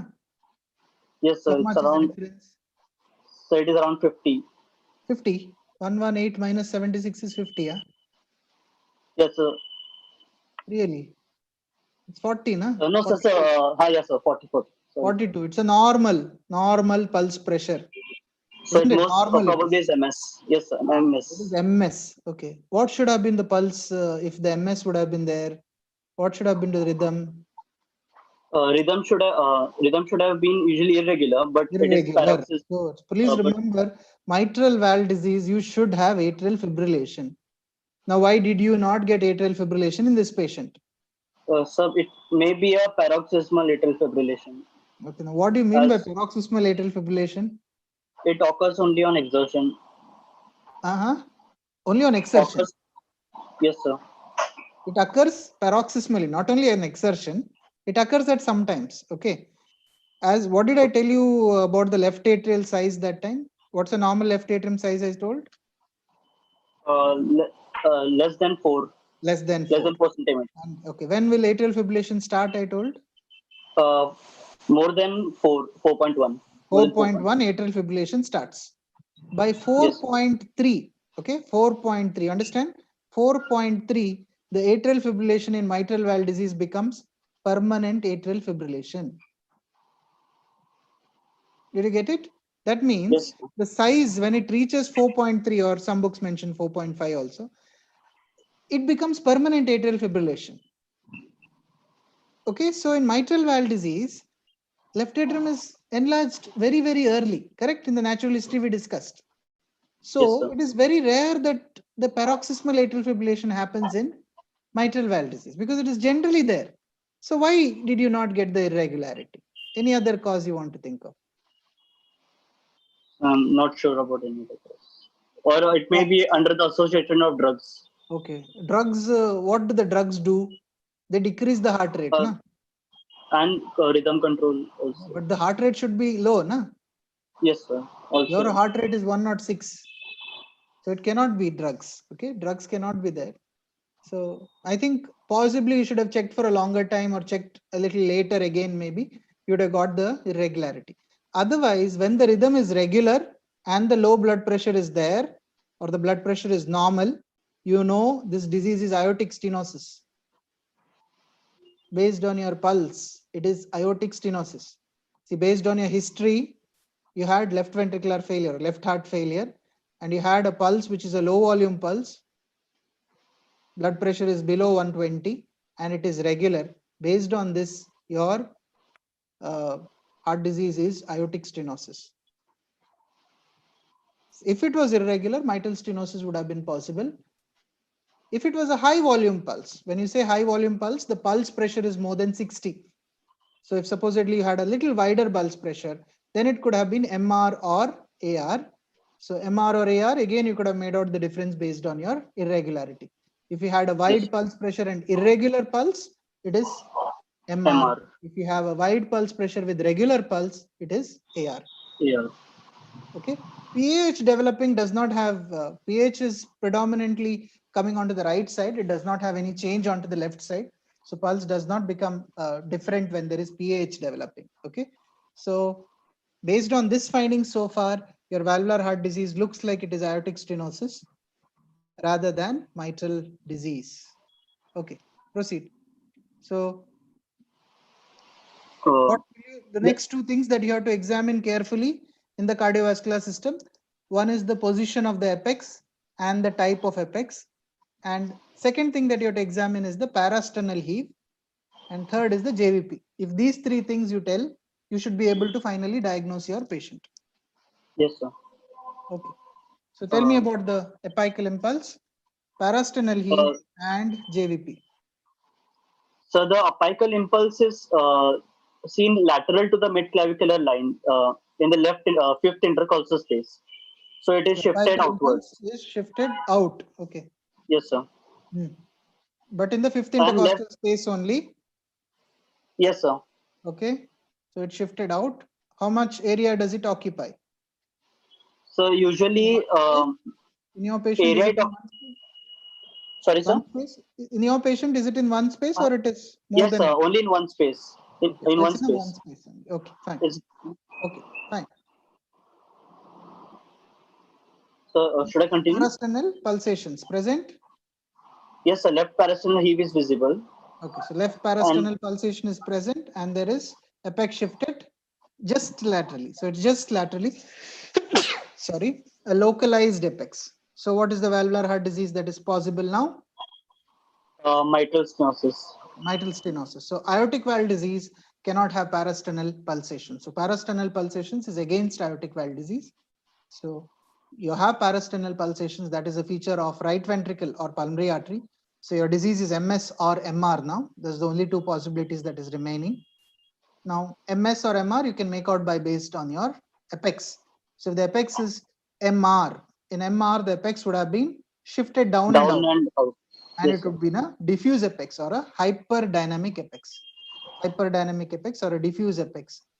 If that was not there, here the apex is very localized and mildly shifted. So your diagnosis is MS. Okay, so mitral stenosis is your diagnosis. So it's very important that you have to give very importance to the apical impulse, the position of the apical impulse, the number of intercostal spaces this apical impulse is seen, examining for the parasternal pulsations. Based on this, your diagnosis is done. Is it clear? You do not Yes, sir. have to auscultate. You have to auscultate. Why do you want to auscultate? To confirm the findings, or What is there to confirm once you have made your diagnosis?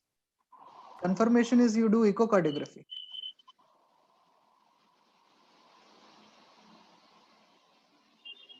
Auscultation is actually not needed. Okay, auscultation is to find out for certain times. Sometimes you have a subtle heart failure, so maybe you might get an S3 there. Otherwise, all your diagnosis of cardiovascular system can be made out very well by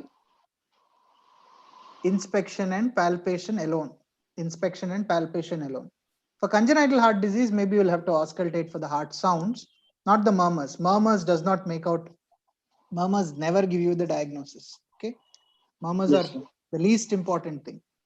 So in your cardiovascular system examination, the least important equipment that you're supposed to be giving least importance is your stethoscope.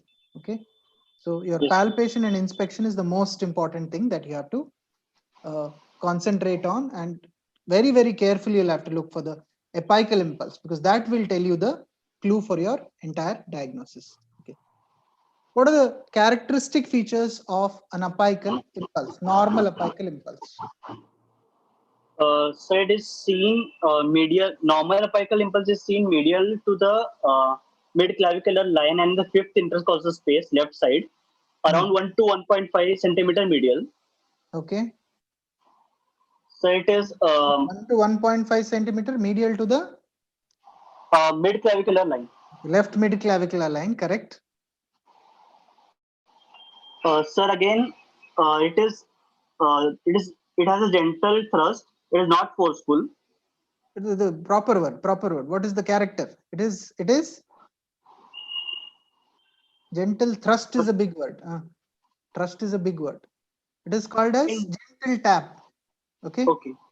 Again, remember the word tapping. Many of your examiners will get wild if you say normal apex is tapping. Normal apex is mildly tapping. Okay, mildly tapping, or the better word for that would be a gentle tap. Okay, tapping is reserved for mitral stenosis. Okay, so it's a mild tapping or a gentle tap. Okay, continue. What are the other features? Um, inspector. No. Features of a normal apex. Okay. Normal apex. It is less than one. The space occupied is less than one intercostal space. Or one intercostal Sorry, sir. space, or area of, what is the area? Less than Less 2.5 than centimeters. 2.5 centimeters square. Less than 2.5 centimeters square. And there shall be no palpable, other palpable events in the apex. What are you Yes, sir. actually palpating in the apex? What are you feeling there? Apex beat. Yeah, correct. What is that you're feeling there? Lowermost and the outermost part of precordium, basically. Correct. So what are you feeling there? The contraction of Of? left ventricle. Is it Left left ventricle. ventricle alone, not right ventricle? Left ventricle alone, huh? What forms the apex? So both left ventricle and right ventricle. No, right ventricle does not form the apex. What forms the apex? Only left ventricle. Sorry. Anything else? Anybody? Any others? What else forms the apex other than the left ventricle?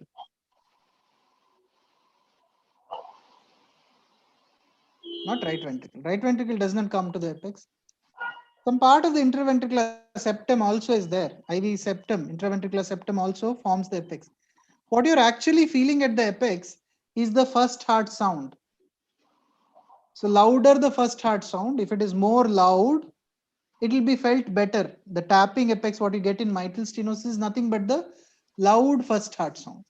So remember that Any condition where the heart sound is loud, first heart sound is loud, you'll feel a tapping apex. Okay, so it's the first heart sound that you're feeling there in the apex. So these are the characters of a normal apex located in the left fifth intercostal space. Are we finished? Time is up. Huh? No, sir. No time constraint, sir. We'll finish up the inter topics. Please. Kind request. Okay. So the normal characters of the apex, please remember, it is located in the left fifth intercostal space, half an inch medial to the mid-clavicular line or 10 centimeters from the mid-sternal line, occupies one intercostal space, very important, or 2.5 centimeters square, is mildly or gently tapping in character.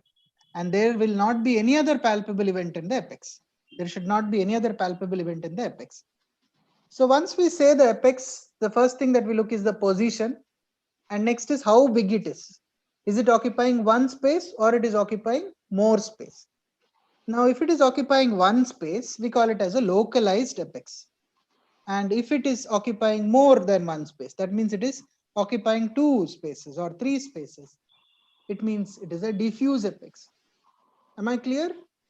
Yes, sir. Okay, so you have a localized apex and a diffuse apex. So what are the diseases that can produce it? Remember, the localized apex generally occurs when there is left ventricular hypertrophy, whenever there is a concentric hypertrophy of the ventricles, either left ventricle or Yes. right ventricle. Whenever there is dilatation of the apex, left ventricular dilatation, you get a diffuse apex. So if the apex is diffuse, that means it is occupying more than one intercostal space. That means there is left ventricular dilatation. So the diseases are MR or yeah, MR, AR, hyperdynamic states. hyperdynamic Another. states, VSD, it could happen in VSD also, it could happen in heart failure. Sometimes you can get a diffuse apex. If you have a localized apex, now once we have a localized apex, okay, next now you have to feel there and see how much time the apex is going to be in contact with your finger. So remember, always cardiac, whenever we do, we have to compare it with the systole or diastole, isn't it? So how do we say it is systole? So if it is ill sustained or well sustained, we need to see if it is. How do you say it is systole or diastole? So when it hits the hand, it is systole. Okay, but you have to compare with something, no? Yes, sir. The time when. Time it with the carotid, isn't it? So Yes, what comes with the carotid? With the carotid is systole, and what comes prior to that or asynchronous to the carotid is diastole. So again, remember, in a cardiac cycle, how much is the total cardiac cycle time? 0.8. How much is systole? How much is diastole? 0.3 systole and 0.5 is diastole. Okay, so 0.3 is systole and 0.5 is diastole. So we have to keep our hand on the apex and keep the other hand on the carotid and simultaneously feel. So the apex and the carotid comes together. Almost always it comes together. So it comes together there. You have to time it now. For how long before the next carotid are you able to feel the apex? Normal apex is less than 1/3 of systole. Okay, normal apex is less than 1/3 of systole. That means it is just coming and touching and leaving, coming and touching your finger and leaving. Now supposedly the apex remains in contact with your finger. That means it comes, it touches, it remains in contact with your finger to almost the next carotid. Okay, till the next carotid stroke comes. That is what we call it as a sustaining. It remains in contact. So that is what we call it as a heaving apex. So remember, the first apex we discussed is a diffuse apex, is based on the occupancy of the spaces, intercostal spaces. It is occupying a diffuse space. So it is a volume overload. The other name for that apex is what we call it as the hyperdynamic apex. Hyperdynamic apex. We have finished that. Next we come to a localized apex. You feel whether it comes, touches and goes. That is the normal or tapping apex. If it remains in contact with your finger for at least half to 2/3 of the systole, it is called as a heaving apex. So whenever we have a localized apex in one space, we have to make out whether it is tapping or heaving. If it is diffuse apex, we don't have to look at it at all. It is a hyperdynamic apex. So there are three words in the apex that you have to remember. What is tapping, what is heaving, and what is hyperdynamic. Tapping is a loud first heart sound that is seen classically in mitral stenosis. Localized apex comes, touches, and goes. Heaving apex is a left ventricular pressure overload. Very, very strong. It remains in contact with your finger for a long time. Seen in LVH conditions. So what are the conditions where you have LVH? Aortic stenosis, Aortic hypertension, stenosis, hypertension, yes. Hypertrophic, and obstructive hypertrophic cardiomyopathy. obstructive cardiomyopathy. Sometimes in AR also, acute ARs also you can get it, but that's not important. Then you have the hyperdynamic apex. The other word is diffuse apex, otherwise called as forceful and ill-sustained apex. These are all synonyms seen in volume overload conditions. So very importantly, if you make out the position of the apex, the character of the apex, you can localize your heart disease. Next thing is parasternal pulsations or parasternal heave. Very, very important. You'll have to look for it. How do we look for parasternal heave? We use the ulnar border of a hand and Okay, ulnar border of the hand. Where do you place it? parasternal position. Which side? Right side, left side? Left side. Left-sided parasternal region. You're going to place your ulnar border of the hand. Any other things you can? Any other way you can feel parasternal? Base of the hand, and there's also pen method where you can keep the pen. Pen is not for the heave. Pen is for pulsations. Heave, you can use your cocked up hand. Okay, your cocked up hand where you're only that, not the pulp of the finger, not the pulp of the finger. Your cocked up position, your hand, the wrist part, you're going to place it there. And then you're going to place there in the left side. Again, remember it is left parasternal heave. It indicates RVH, but it is not on the right side. Very common in the exams when we ask you to demonstrate parasternal heave, you urgently will go and put your hand on the right side of the patient. It is on the left side. Please remember very carefully, put your hand on the left side. So that indicates that there is an RVH or pulmonary arterial hypertension. So if that is present, that means our disease is which valve? It is Mitral valve. So mitral valve disease. So very important. It's MS or MR. It cannot be in AS and AR. So in conclusion about the findings, I will go to the auscultation if time permits. But remember, in an aortic, how do you differentiate aortic valve disease versus mitral valve disease?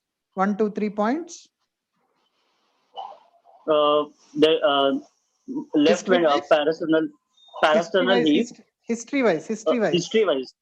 History-wise, syncope and pain, chest pain is going to be more prominent in aortic valve disease, and angina is going to be. That can be there in both. Syncope means low cardiac output. MS can also have. Angina can be there in MS also. Angina can be there in pulmonary arterial hypertension also. That's not what I told. What did I tell? Duration. Aortic stenosis or aortic valve disease, duration less than 5 years. Mitral valve disease, duration more than 5 years. That's the first thing. And 2 examination findings which differentiate. Number 1. Apical impulse and pulse. What in the pulse? Regularity. Yes, atrial fibrillation means mitral valve disease. Okay, third. Apical impulse. No, apex doesn't. Apex no. Parasternal heave. Parasternal heave. So parasternal heave, if it is present, it is mitral valve disease. It's not aortic valve disease. So repeat. What are the 3 points? So the duration of symptoms. Yes. The regularity of pulse and parasternal heave. Okay, so these are the 3 important things that we have to consider. And if by chance in the aortic valve disease, any of these 3 are present, that means there is a coexisting mitral valve disease. That is also important. If supposedly you have all the features of aortic valve disease, but the pulse is irregular and there is a parasternal heave, that indicates there is a coexistent mitral valve disease. So these cannot be explained by aortic valve disease alone. Clear? Yes, sir. That is how you make your examination findings and your symptom analysis. Based on that, you can give your cardiac diagnosis. Again, please remember, auscultation is the least important for acquired valvular heart disease. Auscultation has importance for congenital heart disease. That also in auscultation is only the second heart sound is important. All the rest are plus minus. So your palpation and inspection will give you all the diagnosis in cardiac. Okay, do we have to do percussion for heart borders in the exam? So no. Why? So if the patient has suspected to be an atrial fibrillation, the thrombus, which there can be a thrombus formed and it might dislodge. And you can dislodge by your percussing. Yes, sir. That's strong your percussion will be to dislodge the thrombus. Okay, it can happen maybe, but then it's not the reason. It's not the reason. Why do we not do percussion in cardiac generally? What do we get by percussion? What do you finally make out by percussion? Borders of the heart. By borders of the heart, what do you make out finally? Is the heart enlarged or not? Correct? Enlarged or not? Yes, sir. So by enlargement, we can make out by palpating the apex itself. Correct? Yes. So your percussion of the heart does not add to your additionally, does not add anything additional point for the cardiomegaly. So that is why we do not do the percussion. Percussion is important, especially in respiratory system. In conditions like what condition? Respiratory system, cardiac borders are important. So in case of pleural effusion or COPD. Okay, emphysema. Emphysema, what happens to the cardiac dullness? It gets disappeared because because the lung goes in front of that. Obliteration occurs. So that is one condition. It's important. As you said, pleural effusion, the heart can get shifted to one side, so you might get dullness somewhere. Other important conditions, the cardiac conditions where percussion is of useful is pericardial effusion. Again, where you have dullness outside the apex, and LV aneurysm, and sometimes dextrocardia. But per se, percussion is not relevant in cardiovascular examination. What is important to percuss is the pulmonary artery. Remember, pulmonary arterial dilatation. In the second intercostal space, you have to percuss and see how big the pulmonary artery is. Because based on that, you can say whether the pulmonary artery is dilated, etc. So second left intercostal space percussion is important. That is to be done in all patients, and that is needed, not for other conditions. Percussion per se in cardiac, but then in your exams, they ask you to percuss. You have to be very clear. I hope so you know it. I don't know how to demonstrate it, but I think you can read. Maybe in my book, I've given it very clearly with the pictorial, or maybe in one of the future classes, I can demonstrate using some things. How to percuss. It's important to percuss the right heart border and the left heart border. Okay. We do not do it. Yes. Generally. Second intercostal space percussion has to be mentioned for all patients. Yeah. For all patients, you have to mention.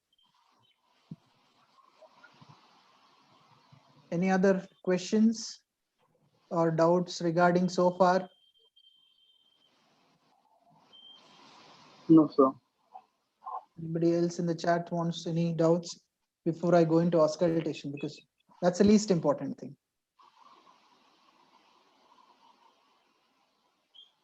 Most common valvular heart disease in females is, rheumatic mitral valve disease is mitral stenosis. Can we differentiate AV disease versus aortic valve disease versus mitral valve disease based on palpitations? No, not necessarily. Atrial fibrillation is seen in both. Even LVH can produce features of atrial fibrillation. You may not have. Atrial versus ventricular arrhythmias can be differentiated based on your post palpitation diuresis. Okay, whenever the atria supraventricular tachyarrhythmias happen, there you have your atrial natriuretic peptide which gets secreted. So if a patient gives you a history that post palpitation diuresis is there, then it's more likely to be a supraventricular arrhythmia. That much you can make out. Do we need to measure the blood pressure in lower limb in every CVS case? Yes, you have to measure all 4 limbs blood pressure. It is for traditional requirement. Okay, It is supposed to be measured because you can have differences in the blood pressure, and just by that difference, you can diagnose the heart disease. Supposedly, the lower limb blood pressure is lower compared to the upper limb. Your diagnosis becomes straight coarctation. So it is very important for your diagnosis. Okay, all 4 limb blood pressure has to be checked.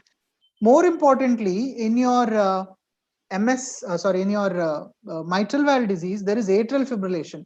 And whenever you have atrial fibrillation, what happens to the blood pressure? What happens to blood pressure when you have atrial fibrillation?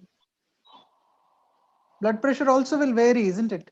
Because the heart sound is coming at, the Korotkoff sound is coming vary. So when you have a patient who has atrial fibrillation, the BP also varies. So in all patients with atrial fibrillations, you'll have to take it 3 average readings. That is very important. You'll have to check 3 average readings, at least in the right upper limb. Other limbs, maybe you can take the 1 reading. So in cardiac cases, you're expected to take all 4 limbs blood pressure. Do we need to mention post-palpitation? The questions are going really fast. Do we need to mention post-palpitation diuresis negativity? Yes, you can mention. First, heart sound importance, I'll come to that if time permits. How parasternal heave will confirm MS or MR, and what's the basis of that? Okay, so what's the basic difference between MS and MR is that in MR, you have a large left atrium. So what we call it is this giant left atrium, when the size is more than 5.5 centimeter, otherwise called as a elephantine left atrium. So you have a very large left atrium. So remember, the parasternal heave, we are always talking about right ventricle, correct? That's what we discussed, correct? Somebody say yes. Yes, sir. So parasternal heave is always right ventricle. But remember, behind the right ventricle, you have left atrium, correct? Anatomically? Yes or no? Yes, sir. So when you have a large left atrium, as it occurs in mitral regurgitation, what happens? The parasternal heave is also produced due to left atrium also. So in MS, you have parasternal heave due to the right ventricle. You will have left atrium, but that's not so big. But in MR, you will have a very, very prominent parasternal heave because there is RVH. Also, there is LAE or left atrial enlargement. So when does the atria contract, systole or diastole? Diastole. Diastole. And when does the ventricle contract? Systole. Systole. So if there is a right ventricular hypertrophy, the parasternal heave will be in systole. Systole. Correct. So if you keep your hand on the parasternum and keep your other finger on the apex, what will happen? Both will come together, synchronous, correct? Ventricle as well as the apex will be synchronous. But when you have left atrium enlargement, that produces a big parasternal heave, correct? That big parasternal heave in diastole. So in MR patients, you will get a heave both in systole as well as in diastole. That is one difference that you can have for the parasternal heave difference. Hope that is clear. The next question is 3 average readings for start sounding. What's the mechanism of field sign? It's nothing but as you say, there is remember the collapsing pulse. There are 3 mechanisms of collapsing pulse. Who is the one who answers? Sachin, yeah. 3 mechanisms of collapsing pulse. Are you aware of it? One is what we call as diastolic runoff. Diastolic runoff, which happens, the blood that is coming from the ventricle is going back to the ventricle back.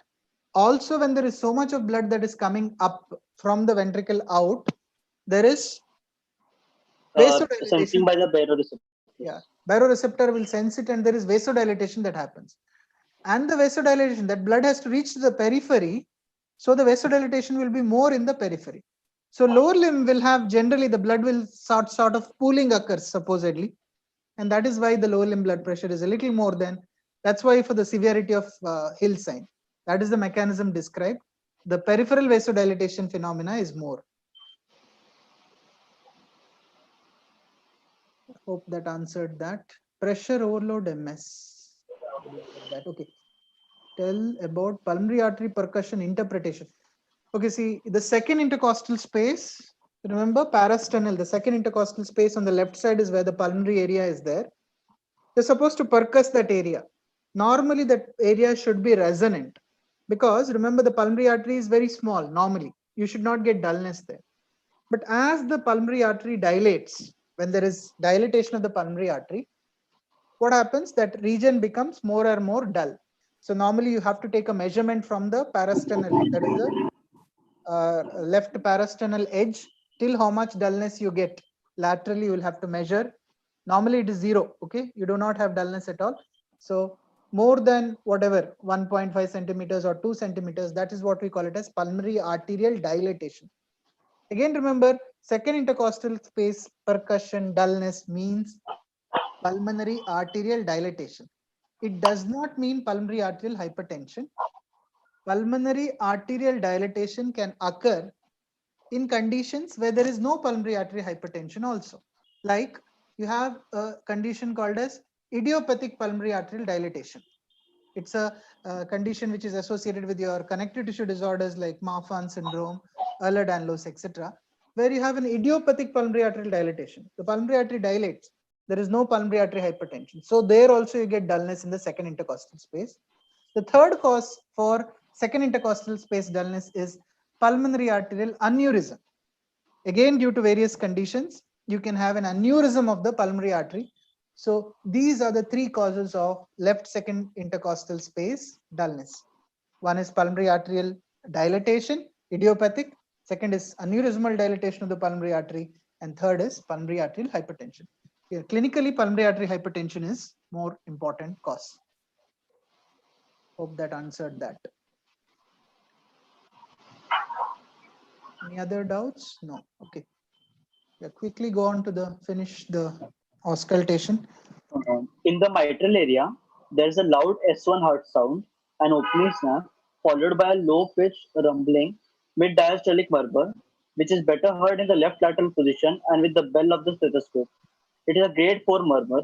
The intensity of the murmur increases with squatting, exercise, expiration, and decreases on standing or inspiration. S3 and S4 sounds are not heard. In the pulmonary area, P2 is loud. There's no other significant sounds or murmur heard in the other areas. S2 split is normal. So very importantly, when you auscultate, you're using a stethoscope. Which is the most important part of the stethoscope? Diaphragm and bell both. That's the most important part. Murmurs, that's the most important part, you think? Okay, the most important part of the stethoscope is the part between the two earpieces. Okay, that's the brain. That's unless you understand. Very well said, sir. Very well said. Unless many students asking. Hello, sir. Sorry to interrupt. Many students are asking, sir, like to conduct a session on murmurs and this that. So I said no. This is not at all like required for you UGs. Like you said, sir, ear between the stethoscope is very important, and moreover, like you made it very clear today. We got to know from you directly. By inspection and palpation only, we can make out the most of the diagnosis. Auscultation is not at all important, especially for the UGs, sir.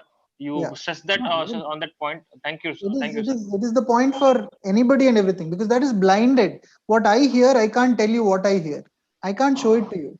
Yes. Everything else I can show you. What is palpation? Where is the pulse? Where is the... Most of the times it becomes subjective, sir. This murmurs. It's a very subjective thing, which I say you may not agree. I think, sir, for UGs, if they tell it's a systolic murmur or diastolic murmur, it's more than enough. You should be able to make out the heart sounds. That is very important.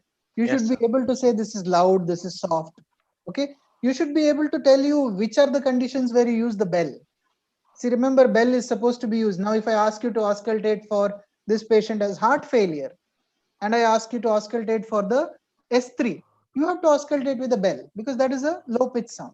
So that and all you should be knowing, because S3 you cannot hear with the diaphragm at all. So that is more important rather than making any more murmurs and all those things.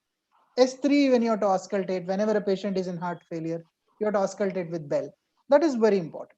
Murmurs can be there, murmurs may not be there. That does not make, and if it's a loud enough murmur, anybody can hear.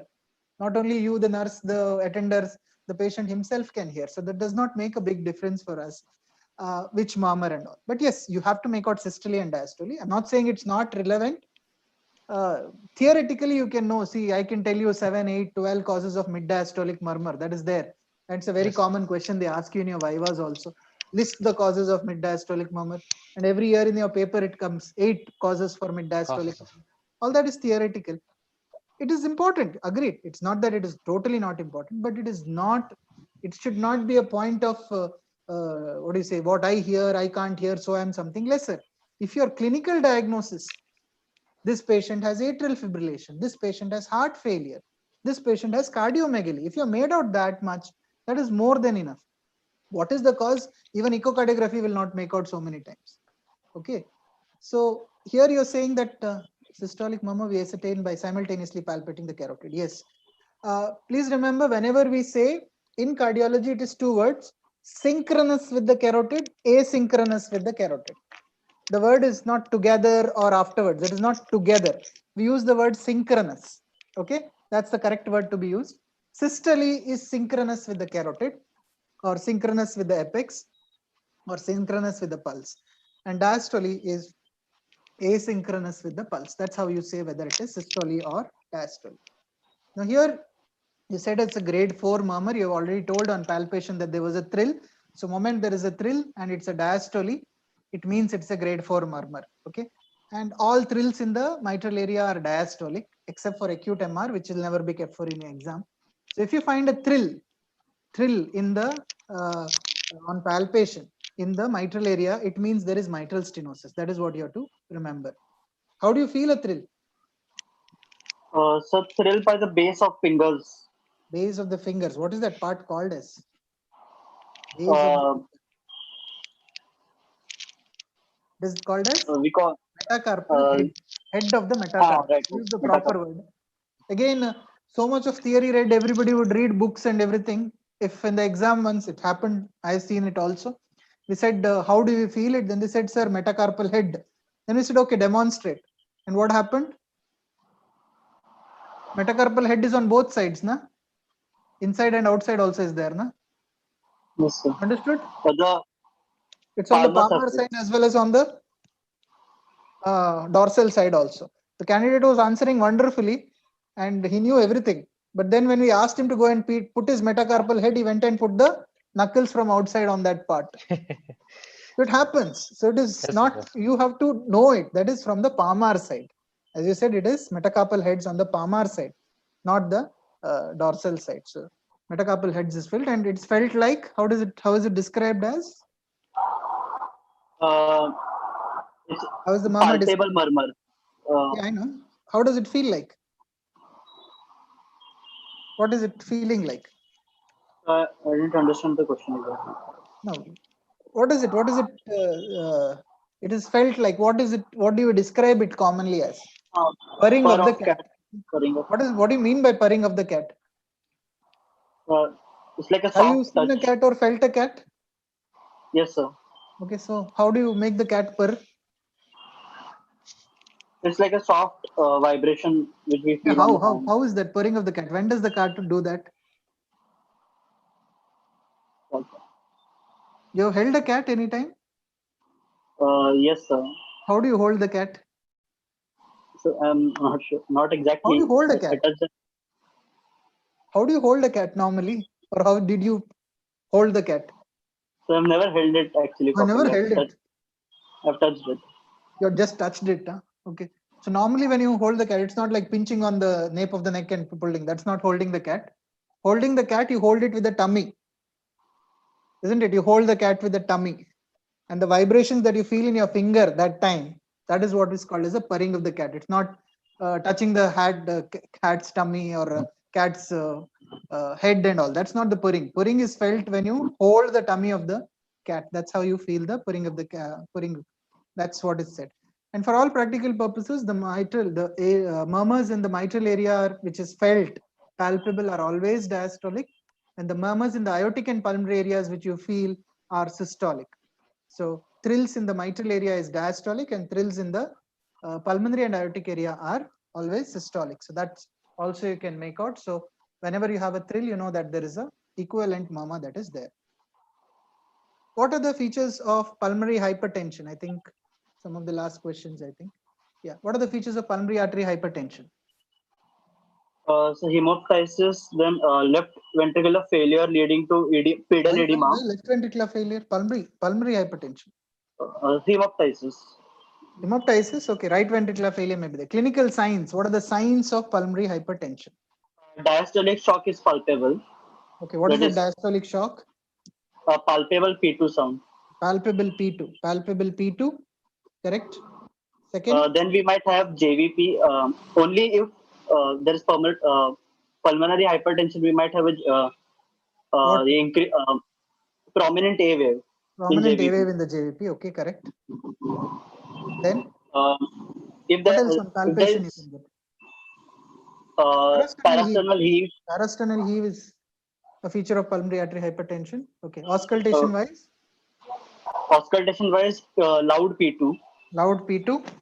And there might be an associated murmur. What also. murmur? What murmur you get in pulmonary hypertension? Graham still murmur, regurgitation murmur, pulmonary regurgitation. Again, very important. Remember, the commonest murmur you get in the pulmonary hypertension is ejection systolic murmur. There is increased flow there. So you get an ejection systolic murmur in the pulmonary area. Only when the pulmonary artery hypertension is severe, very severe, that is where you get a regurgitation murmur. That is your Graham-Steele murmur. So Graham-Steele murmur indicates severe pulmonary artery hypertension. So remember, these are the features of pulmonary artery hypertension. Patient will have raised JVP with a prominent A wave. Second intercostal case, pulsations can be seen. You may be palpating the diastolic second heart sound. That's called as a diastolic shock. Parasternal pulsations may be there. When you percuss, the second intercostal space will be dull. Auscultation, you get a loud P2, you get an ejection systolic murmur and an early diastolic murmur. So these are the findings that will be there in your mitral stenosis patient. Again, a very common theory question they ask you is auscultatory findings of mitral stenosis. Again, remember, in auscultatory findings of mitral stenosis, it's a 4-mark or a 5-mark question they ask you. You have to write the findings of the mitral area. You have to write the findings of the tricuspid area, pulmonary area, and aortic area. All you'll have to write. So pulmonary area I've already discussed. Tricuspid area, what will you get in mitral stenosis? Sir, mitral stenosis.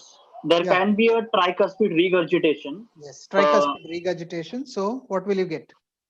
What will be the finding? Functional tricuspid regurgitation. So it is a pansystolic. You get a pansystolic murmur. You get a pansystolic murmur in the tricuspid area. You can get that. So that could be a feature of pulmonary artery hypertension also. More commoner you get in pulmonary artery hypertension, you get TR. So these are the auscultatory findings that you can get in mitral stenosis. Okay. What is the most important auscultatory sign of mitral stenosis? Opening snap. Okay. Opening snap is the most important. Why? So because it determines the severity also, along with. Okay, determines the severity. Okay. That's the only finding which can be associated with mitral stenosis only. All other findings, loud first heart sound has 120 causes, mid diastolic murmur has some 15 causes. But this opening snap is very, very specific for mitral stenosis. Okay. You do not get opening snap in any other condition other than mitral stenosis. Okay. There are rare possibilities. If they ask you on a gunpoint to tell what are the rare causes of mitral opening snap, then only you'll have to say it can be seen in tricuspid stenosis. It can be rarely seen with mitral regurgitation. But for all practical purposes, opening snap and opening snap is the only feature that is very specific for mitral stenosis alone. Okay. And opening snap indicates that the valve is pliable. So you could have mitral stenosis without an opening snap. What conditions? Calcified. When the valve is thoroughly calcified, that is there, then you may not get opening snap. Okay. Any other? If it is associated with mitral regurgitation. Even in that, when it is there, opening snap becomes more louder. Any other? Not atrial fibrillation. Atrial fibrillation OS persists. Congenital mitral stenosis. There's a condition called as congenital mitral stenosis. Have you heard of it? It's a rare cause. Yes, sir. Don't have to remember it for your this one. But a lot of MCQs they ask you about congenital mitral stenosis. You have a condition called a Schoen complex. You can read about it. It's a congenital heart disease where the problem is not at the valve. The problem is below or above the valve. So there is no opening snap. Okay. Otherwise, opening snap is the only finding which remains in all mitral stenosis. And as you said, opening snap is also important for the severity of mitral stenosis also. Okay. Mr. Abhineet, can it be LA myxoma? Myxoma is very common, no? Can it be that? Yes, sir. So, but in myxoma, Tell me, correct, you're right. History-wise, what difference what extra will be there? Yeah, actually, platypnea will be more common in myxoma rather than orthopnea. Okay. And anything else? Some typical 3-4 features are there. That's why I asked you. Simple. Some constitutional symptoms of myxoma will be there, and mainly postural syncope will be there. Intensity of the murmur. That's what differentiates. Sir was stressing on opening snap. In contrast to that, in case of LA myxoma, what will be there?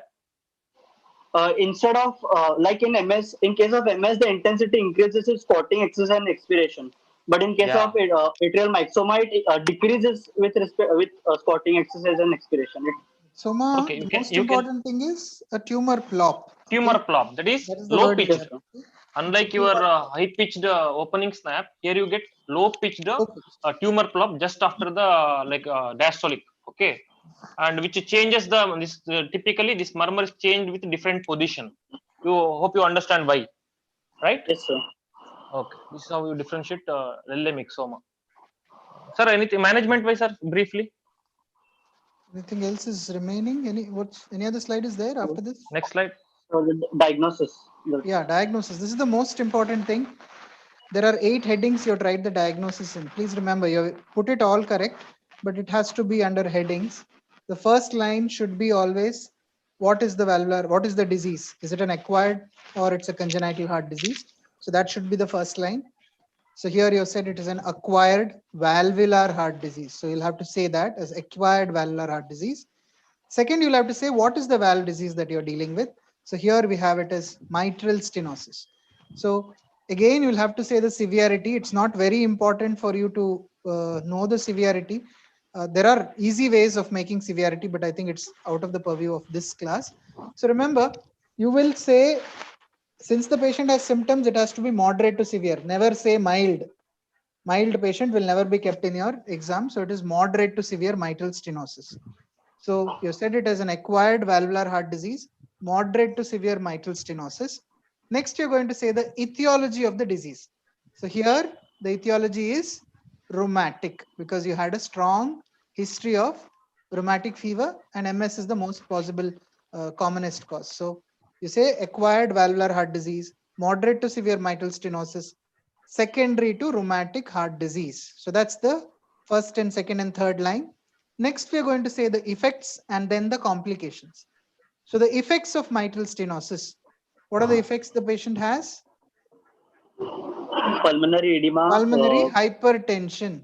Patient has pulmonary hypertension. That's the effect. Back pressure. Okay, pulmonary edema, what feature the patient has? Examination wise, the patient did not have anything. Examination wise, the patient did not have anything of pulmonary edema. So the patient has evidence of pulmonary hypertension, and next important complication the patient develops is atrial fibrillation. So you're going to say whether the patient is in atrial fibrillation or not in atrial fibrillation. That's the second sentence. Next sentence. After that, you're going to say whether the patient has features of failure. If the patient has features of failure, you're going to say whether the patient has right ventricular failure, left ventricular failure, or congestive cardiac failure. So that's the next line. Next, the 2 important complications of infective endocarditis, whether there are any signs of infective endocarditis. Next, is there any sign of active rheumatic fever? Active rheumatic fever. And the last and most important is the NYHA staging. Here in your patient, you have the diagnosis,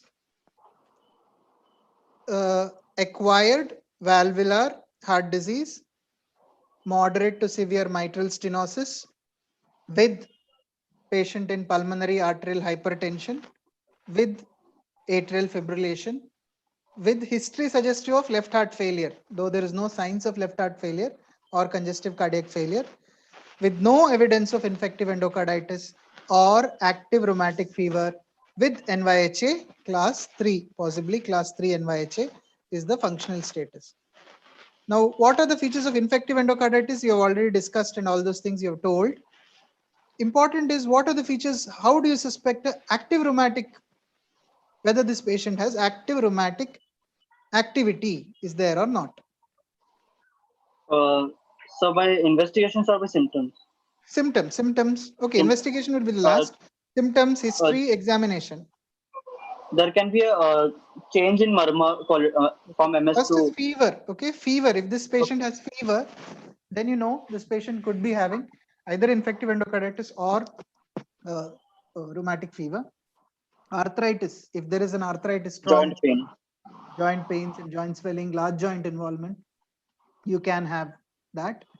And examination wise, please remember tachycardia, unexplained tachycardia. If the tachycardia is there, tachycardia, you cannot explain it by anything else. Here, this patient does not have a atrial fibrillation. BP is okay. Why is the tachycardia? There is no anemia. There is no temperature. Why the tachycardia? Tachycardia is an important sign of heart myocarditis. So whenever there is tachycardia, you can suspect the patient to be having a active myocarditis. Then you said the changing nature of the murmurs or the new murmurs appearing, and as well as investigation wise, if you find that there is a titer of ASO which is higher compared to the earlier values. So it is important because you have to understand that every rheumatic fever episode can worsen the damage. The residual damage will worsen. So you have to be more careful. And this patient has stopped the penicillin prophylaxis. So he can get the next episode. And with every new episode of rheumatic fever, you will have to the valvular heart disease or the sequel of the valvular heart disease becomes more and more damaging. So every time you see a patient with valvular heart disease, you should make sure that the patient has not developed the acute rheumatic fever again. Okay, you don't have to investigate every time, but you should make sure that he's compliant with the penicillin, because that is what is going to prevent the next episode of rheumatic fever. So these 8 lines you have to write in diagnosis. If your case sheet has this, be rest assured that the examiner is not going to ask you any questions. If your final diagnosis has all these components written well, you may find it or may not find it, but if the format is proper, examiners will generally be thinking that you have a good concept, and your general questions which will be asked to you will be a good questions. They will not simply scratch you on some vague things. So diagnosis is very important. How do you write the final diagnosis? Because that has a lot of bearing for you in your how your presentation goes on. Okay. Any other clarifications regarding diagnosis? Because that's the most important thing in your case sheet that's going to be looked at.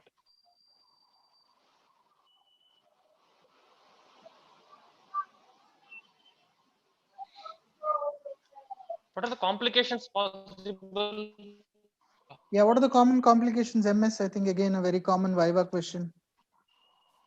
So common complications for MS are atrial fibrillation is one of the complications. Then systemic embolism.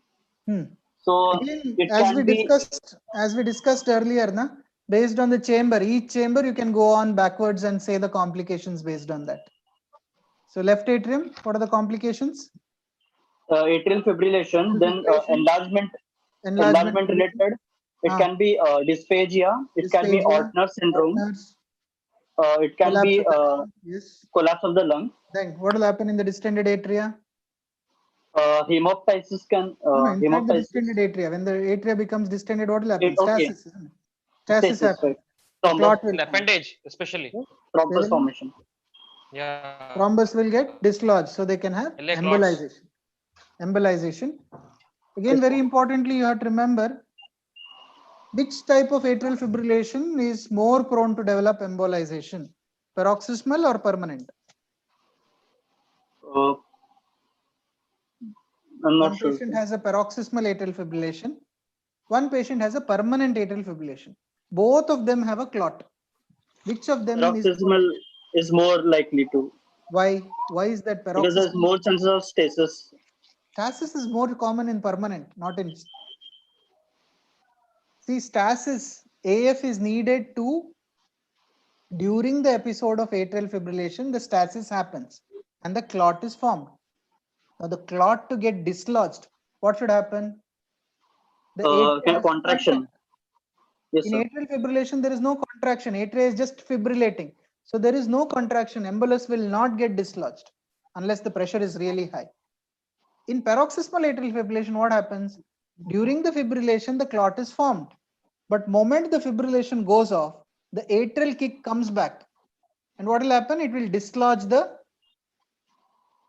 clot. The thrombus. That is where the paroxysmal atrial fibrillation is dangerous. And it is difficult to diagnose also. Patient will not have when you examine. So it's very difficult to diagnose also in that form. Again, remember, where does this cardioembolic stroke, which territory of the brain does the cardioembolic stroke go? Middle cerebral artery. Why middle cerebral artery? Why not carotid? Okay, it goes to multiple territories, agreed. Is it the right carotid or the left carotid it goes to? It mostly goes to the right, because Right it's carotid. Why? straighter path, more straighter path. Anybody else in the chat can tell me right carotid or left carotid? Cardioembolic strokes are more common with, are no common with left carotid. Why is that left? Left carotid is direct branch, no? Yes, sir. No, it is not, because it's a direct branch. Direct branch means right carotid it should have gone to. It's something called as a ricochet effect. You heard of something called as ricochet? No, sir. Ricochet, in forensic you would have heard ricochet. Bullet injury. Bullets. Yeah, ricochet bullets. Yes, sir. Have you heard about ricochet? Which goes in one direction and then goes to the another. Bounces off. Back. So now when the embolus is coming out of the aorta, it goes and bounces onto the aortic valve and it ricochets back to the left carotid. Okay. Remember, so left striated stroke is much more common with cardioembolic stroke, especially when there is atrial fibrillation. But remember, cardioembolic stroke goes to multiple territories. It can go to carotid, it can go to vertebral artery, anywhere it can go to. But by far the commonest one is left carotid. Okay, not the right carotid. Though it is coming first to the right carotid, it goes off to the left carotid because of the ricochet effect.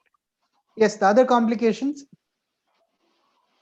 Then, apart from cerebral, there can be infective endocarditis. It's very rare. Remember, infective endocarditis in MS is very rare.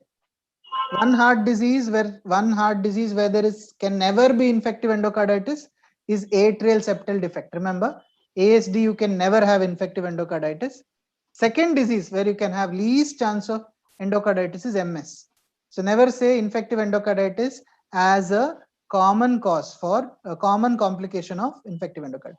In mitral stenosis, for regurgitant lesions, always infective endocarditis is more common. Yes, other complications? Right heart failure. Right heart failure, correct. Chronic complications. Apart from that, claudication of the limbs also can be there due to the embolus. Embolism, correct. You can get Leriche syndrome. Then you have something called as where the embolus goes and blocks the main two aortas, main distal aortas. So based on that, you can have Leriche syndrome as a common complication. Yeah. Chronic complications of mitral stenosis. Cirrhosis, isn't it? Cardiac cirrhosis. Yes, sir, Again, a very common question they ask you: how many years the heart failure has to be there to develop cirrhosis of liver? Okay. Yes. Briefly tell us how do you manage this case, your index case? So for relieving the, so if there is atrial fibrillation, you need to give anticoagulation. Dear, one thing, I'll make it clear for all the UGs or PGs there. When I ask how do we manage, when an examiner asks me how do we manage, management includes both investigations and treatment. Still, it's not confirmed, right? Yes. Everything. Yes, You can sir. directly straight away go to the, it's a tricky question, okay, but still be aware of this. First, we have to confirm our diagnosis. To confirm our diagnosis, Yes, what you will do? Sir, the investigations required are chest X-ray, electrocardiogram, and echo. Okay. What are the characteristic features of MS in, tell us very quickly, okay, in X-ray? In X-ray, there is left border straightening. There is a double atrial shadow seen, and Very good. along with that is pushing of the left main bronchus upwards. Okay, splaying of carina. Okay, Then very there good. is curly V lines are seen. Okay. And Then sometimes there if is, there is calcification, some calcification also can be seen. Okay. yes, sir. And what in echo, what all you can make out? Then echo, we can make out the thickness of the leaflets. We can make out the mobility of the leaflets and calcification again. Okay. What in ECG findings in MS? So if it is associated with atrial fibrillation, there will be no fibrillatory waves. Very If good. there is no atrial fibrillation, there might be left atrial enlargement, that is P mitral we might get. And because of RVH, we might get a tall R wave in V1, V2, and V3. Okay. Okay. And okay, how do you, what treatment? Sir, can you go for treatment? Yeah. Treatment? We have medical management and surgical management. Medical management mainly we give anticoagulation for those patients who have either atrial fibrillation or any embolus or thrombus present. Good. We give warfarin as the anticoagulation. Okay. Apart Any from other that, any other oral anticoagulants, you know? Any other? Other than warfarin? I'm not sure again what to give. Any other common derivatives? Acetrom is there. Okay. And nowadays in India, another we have dabigatran. You know what is dabigatran? I've heard the name. I'm not sure exactly what it is. Dabigatran is a thrombin inhibitor. Okay. And others also like 10-HA inhibitors are there. Apixaban, rivaroxaban, and all. Okay. But it's still not available in our country. Okay. Then one is anticoagulants for AF. Then we can give diuretics. Okay, that's anti-failure measures. You can tell in side headings anti-failure measures. Okay. Then yes, any prophylaxis you want to give? No, actually, we don't need to give any. We need to give rheumatic fever prophylaxis. Also, infective endocarditis maybe. Okay. Okay. Infective endocarditis prophylaxis you can give. And okay, any other interventional treatment can we try in this before surgery? Yes, before surgery. Yeah, interventional. Because nowadays it's coming up in a big way. They're doing very good valvotomy. Okay, balloon valvotomy we can do. BMV. Yes, balloon metal valvotomy we do. After that, if it's not successful or still the gradient persists, then we can go for surgery. What surgery? Mitral valve replacement. Okay. What are the type, you know? So there are two valves, mechanical and bioprosthetic. Wonderful. Depending upon the age, usually older patients we use bioprosthetic. And okay. Why is it so? After 60 or so, we go for tissue valves or bioprosthetic. Why? Or why not mechanical? What are the advantage of bioprosthetic over mechanical, or what are the disadvantages? Tell me. So I'm not sure about that. Okay, mainly bioprosthetic life is very small, like maybe 8 to 10 years. Okay, so keeping that in mind, for after 60, 70, thinking that they are also survive for the same thing, we use bioprosthetic. Another reason is they need not take this warfarin or anticoagulants, and regular INR checkup is not required for only for first initial 3 months is sufficient, if not for the AF. That's the advantage of bioprosthetic. And the metallic valve, yeah, it's a they say it's a lifelong, but even after 10-15 years, because of some pannus formation or some valve problems, we may have to re-explore or redo the surgery. But say relatively they have a longer lifespan, so we put metallic valves in such patients. But the problem is they need to be strictly monitoring the INR values and adjusting the like anticoagulant doses also. Okay, that's the problem. There are high chance of thrombus formation, clot formation, and the valve getting stuck. And sometimes if the INR levels are very high, they can bleed. Okay, right? Yes, sir. Okay, very good, wonderful. I doubt you have done cardiology, DM or anything before coming to MBBS. No, sir. How do you know everything? Very good. We are really happy, sir. Some concluding remarks, sir, please, from Archith, sir. I think he presented very well. It's fine. Yes, sir.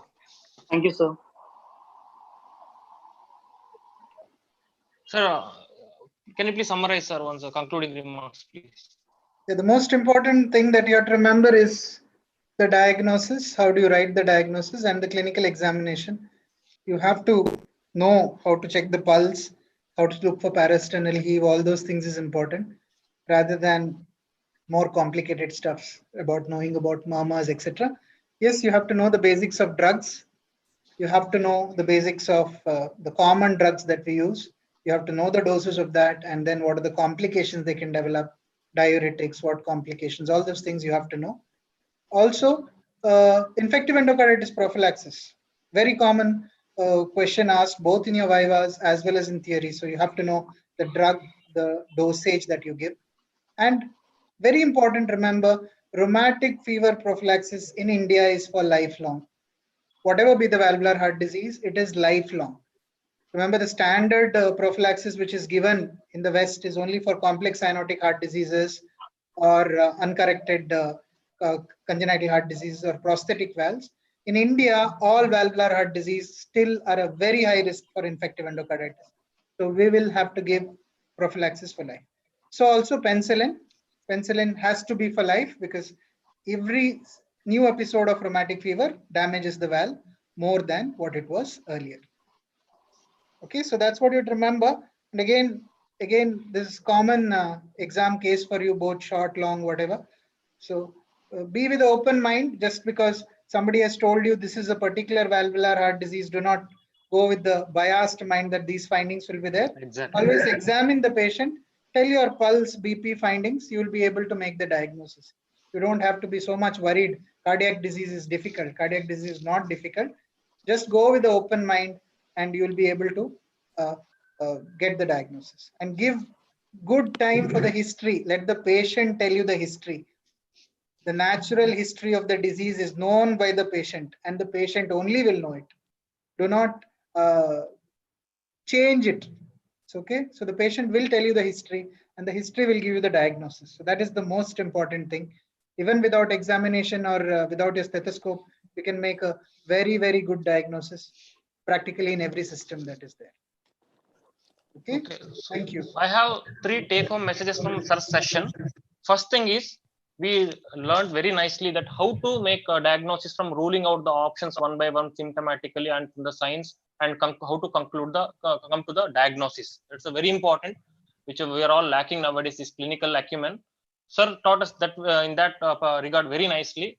First thing is that. Second thing is, sir, sir told what is important for UGs is don't worry about this unnecessarily about the murmurs and all those things. Please, like sir told, don't, some PGs will beforehand will tell you, oh, this is MS case, this murmur is there, this murmur is there. Don't be biased with those their findings. If you can appreciate, tell to the examiners. If you can't, please directly admit that, sir, I couldn't appreciate, sir. Please don't never ever argue with the examiners. Be very humble, polite with the examiners. If they say no, please agree. Don't argue. Okay. Third thing, what we learned is today is, see, sir was giving throughout the Abhineet. Did you observe or not? We were only thinking about the answers, but meanwhile, sir was giving you so many clues. Okay, that's the best part of the good examiners. Okay, in the tone only, is it? In the femoral artery, will the BP will be more? In the tone only you can make out. Most of the time, you should be very attentive and focused with the examiners. Most of some other examiner will be giving some eye, like in eye gestures, he will be telling the answer. So you should be very receptive in the exam and looking at the examiner's face and their tone also.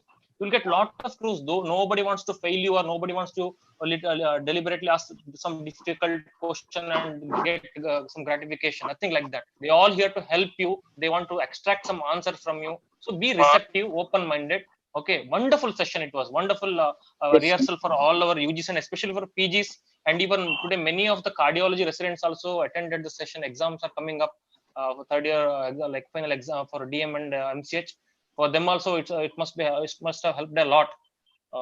Really glad. In YouTube also, you can, in the PPT also, we'll attach it along with the video soon, so you can make the best use of them. And also YouTube, whenever you want to revise, you can use our YouTube sessions. Thank you so much, sir. Wonderful.